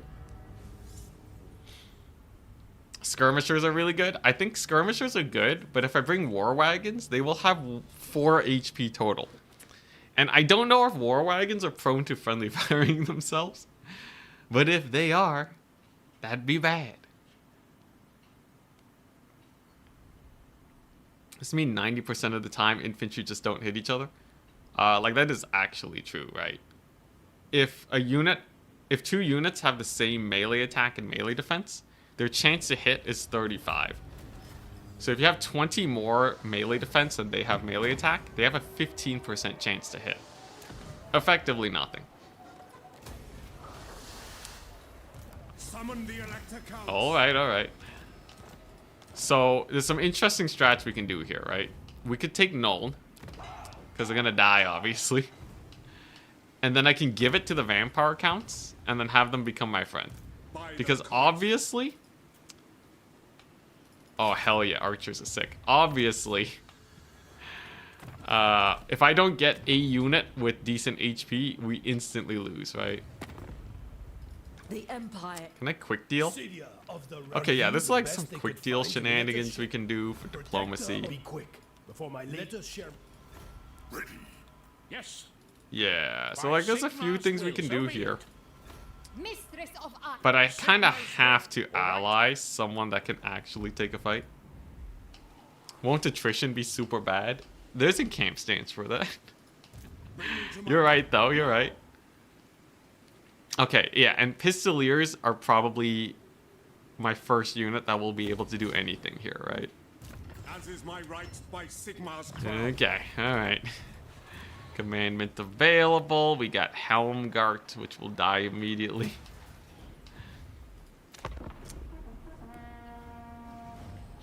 Yeah, I have to keep the vampire corruption low. Unless it's percentage based and it doesn't just nuke my guys immediately. Technically, my infantry have 120 HP, so maybe attrition's not that bad.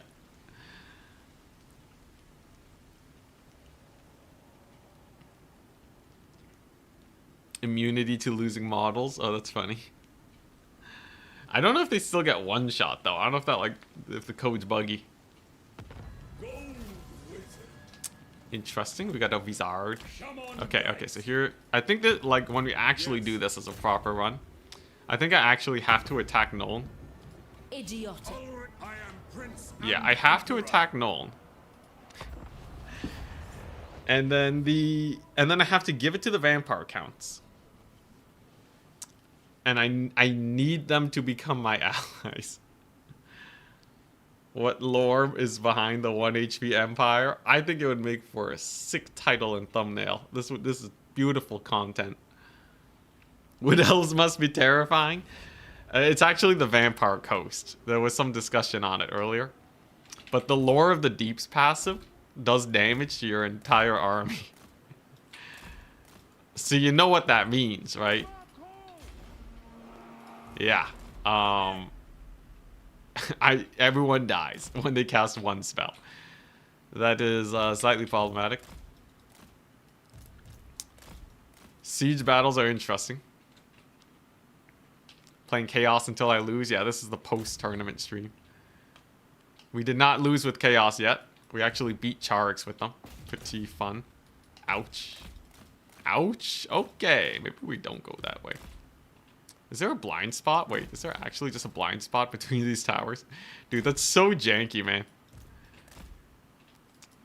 CA is really good at making beautiful maps. They're really bad at actually having a tactical siege settlement. I'm telling you right now.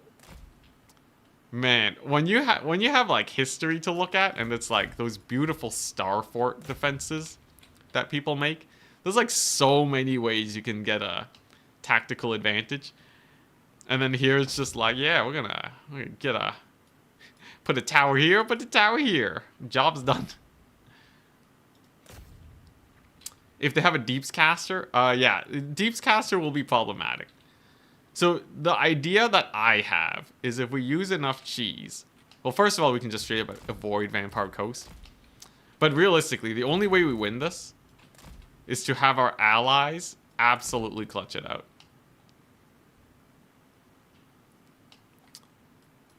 I just need my allies to just supremely help me here. Oh crap, the towers. Well, that's a little painful. It should be okay though. Let's pull Franz back just so he doesn't die to a stray bullet.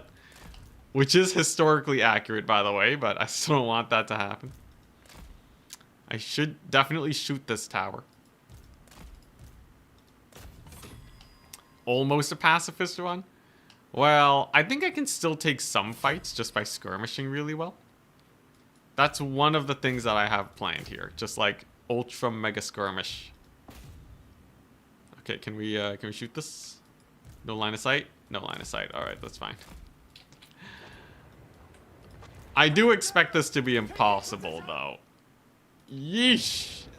Oh my goodness, a crossbowman volley. Almost deleted everything. Yes, allied recruitment is a must.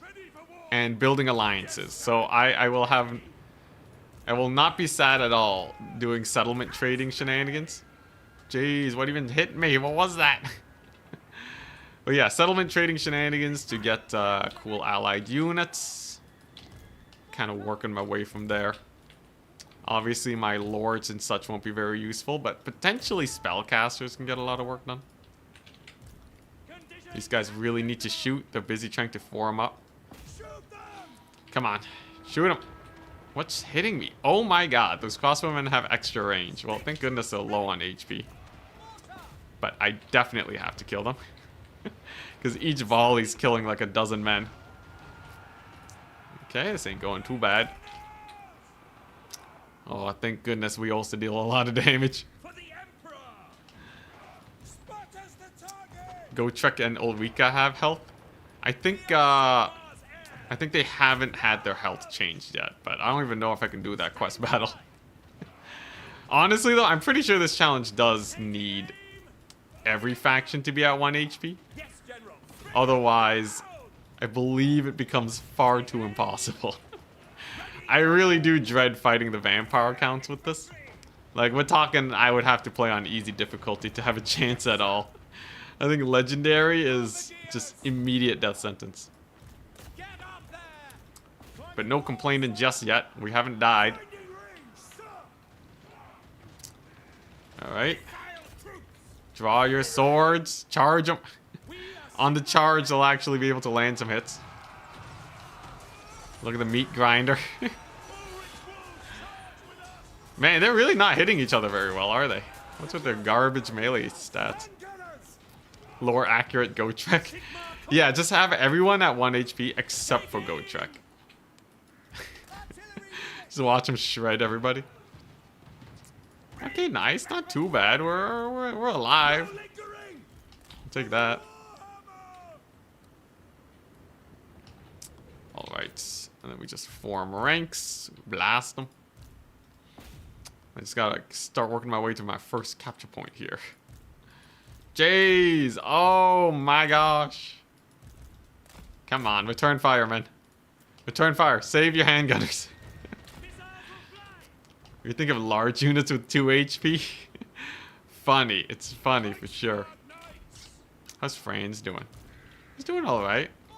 Alright, I just gotta outmaneuver this this little force here. Mortars will definitely cook. Yes, General. This is so risky trying to advance on this. Because if they turn to shoot, if the AI is smart, I die. And the AI is sometimes smart enough of the time where I should not risk it. Yeah, I wonder if vampire counts would be super OP on this mod. They might be. Obviously, your zombies are just gonna get shredded, but like, you can just spam raise dead. Because I think, because everything just kind of trades super efficiently with each other, it's about whoever can spam more units more than anything else. And Unbreakable is kind of like a unit increase in a sense. I can kind of see that. Huzzah. Nice. Army losses. Okay, nice. So, I just want to see if this is possible at all. Can I ally... Oh, summons, yes. Honestly, Empire is kind of the worst faction to do this with. But you never know. An army of Pistoliers microed perfectly could potentially kill off a good number of enemy armies. Just don't get hit, right? Oh boy. Everyone having HP equivalent of tabletop wounds and damage and such. Oh, that's hilarious. Okay, so let's see if this actually works. So if I occupy this, it has the shooting range, right? So if I just turn around and then I trade Nuln. Yes. That knowledge alone will be leveraged against you. Agreed. Okay, this is good. This is very good. So I think this is like the strat. Thankfully, attrition doesn't just end me. Okay, wait. This is actually sick. So we upgrade our ammunition. Now, the only way this works is if I betray Nuln, but their units have 1 HP anyways. And this is where the powerhouses are. This unit has more HP than I will summon units in this entire campaign. Right? So, I just need to use that to my advantage. What is this? Experience, I guess. I might as well. I have nothing else to use this for. Okay, nice. So France has a bit of extra HP. That's good. Garrisons are absolutely useless. Okay. Yeah, let's just get another one of these. Hopefully people don't hate me too much for killing Nuln. But the vampire accounts love me. Ooh, Master Engineer, yes. Yes. Oh my goodness. Okay, and then you just start getting the pistol core. So, the way this works is I need to build an outpost. So where's the best spot? I guess file door? Okay. And then I just need to have them tank for my range units. Forever. Honestly, give me 4 units of cavalry. We'll be okay. Elspeth just takes it back as a 0 garrison, by the way. Even better. I'll steal it again. Holy crap, Hellstorm rocket battery. Oh yeah, she does just take it back. That's hilarious. Hey, whatever. The vampire counts are my friends now. That's the only thing that matters. I didn't vote for France just for him to ally with vampires. Are you also not a Vlad enjoyer? Hybrid units are a lot more appealing like this, yeah. I command here. Okay, alright. Pretty good. We got our Pistoliers going. Franz is chilling. We have a spellcaster. An arcane eye is needed. Honestly, not bad. Not bad. I just want the vampire counts to just finish off Elspeth.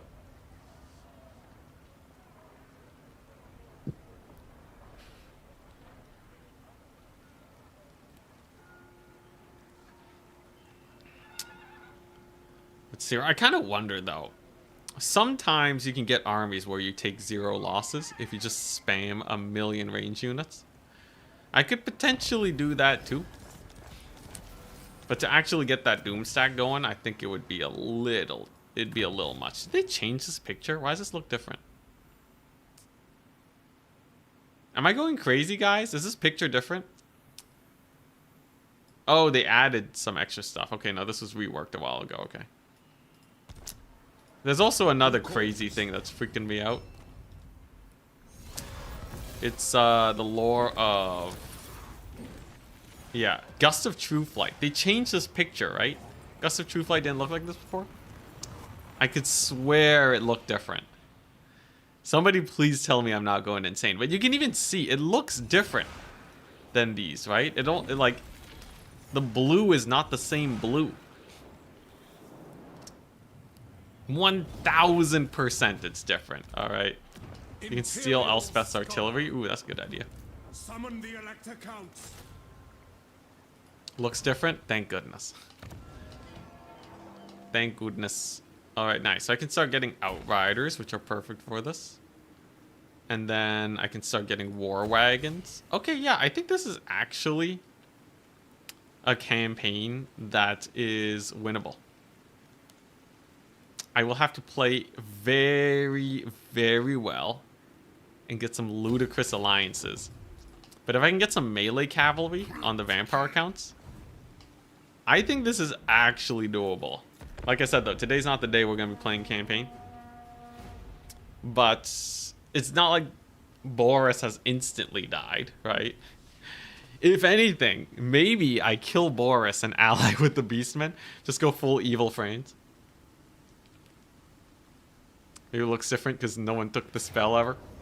Ah, hell yeah. Easy auto resolve. Let's go. So many dead men, and for what?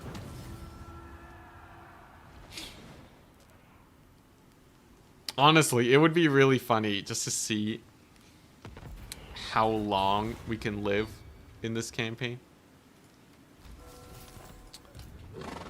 Alright, nice. Very nice. As is my right by Sigmar's crown. So you're just gonna run here. Work to do. And then you can start global recruiting pistoliers, maybe. So many ideas. Oh, we don't have enough money for that. Servant of the faith. Yeah, Boris is actually surprisingly not dead yet. Yo, this is a crazy ability. You can just spam that. You just spam that off cooldown. Jeez.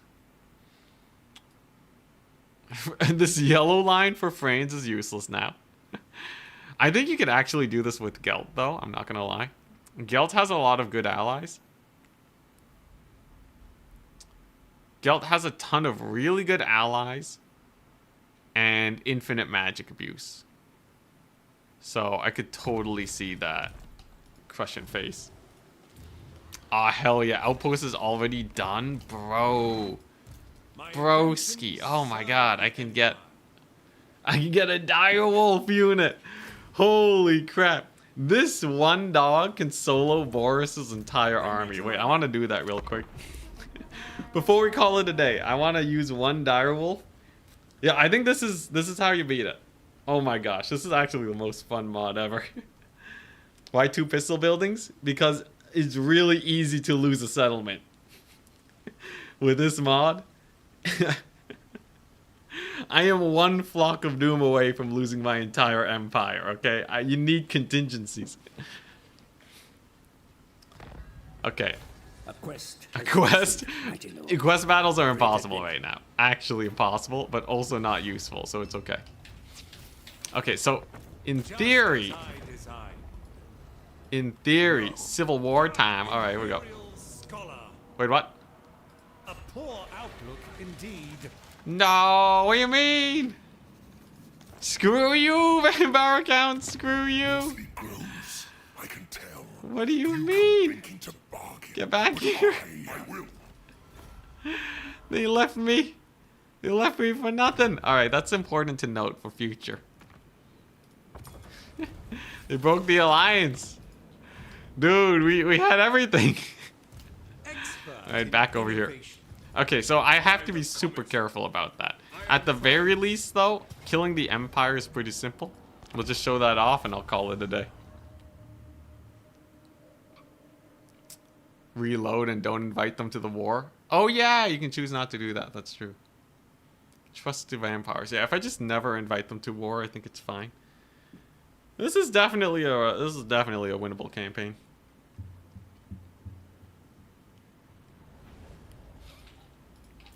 Okay, so at least for Empire v Empire's sake, we can kind of just do this. Can I get these guys to run? Standing the ground, what chads? Well, goodbye 1 unit, Pistoliers. A charge will kill them, though. This charge is technically just as strong as any... Oh my goodness, a friendly fire. It's okay.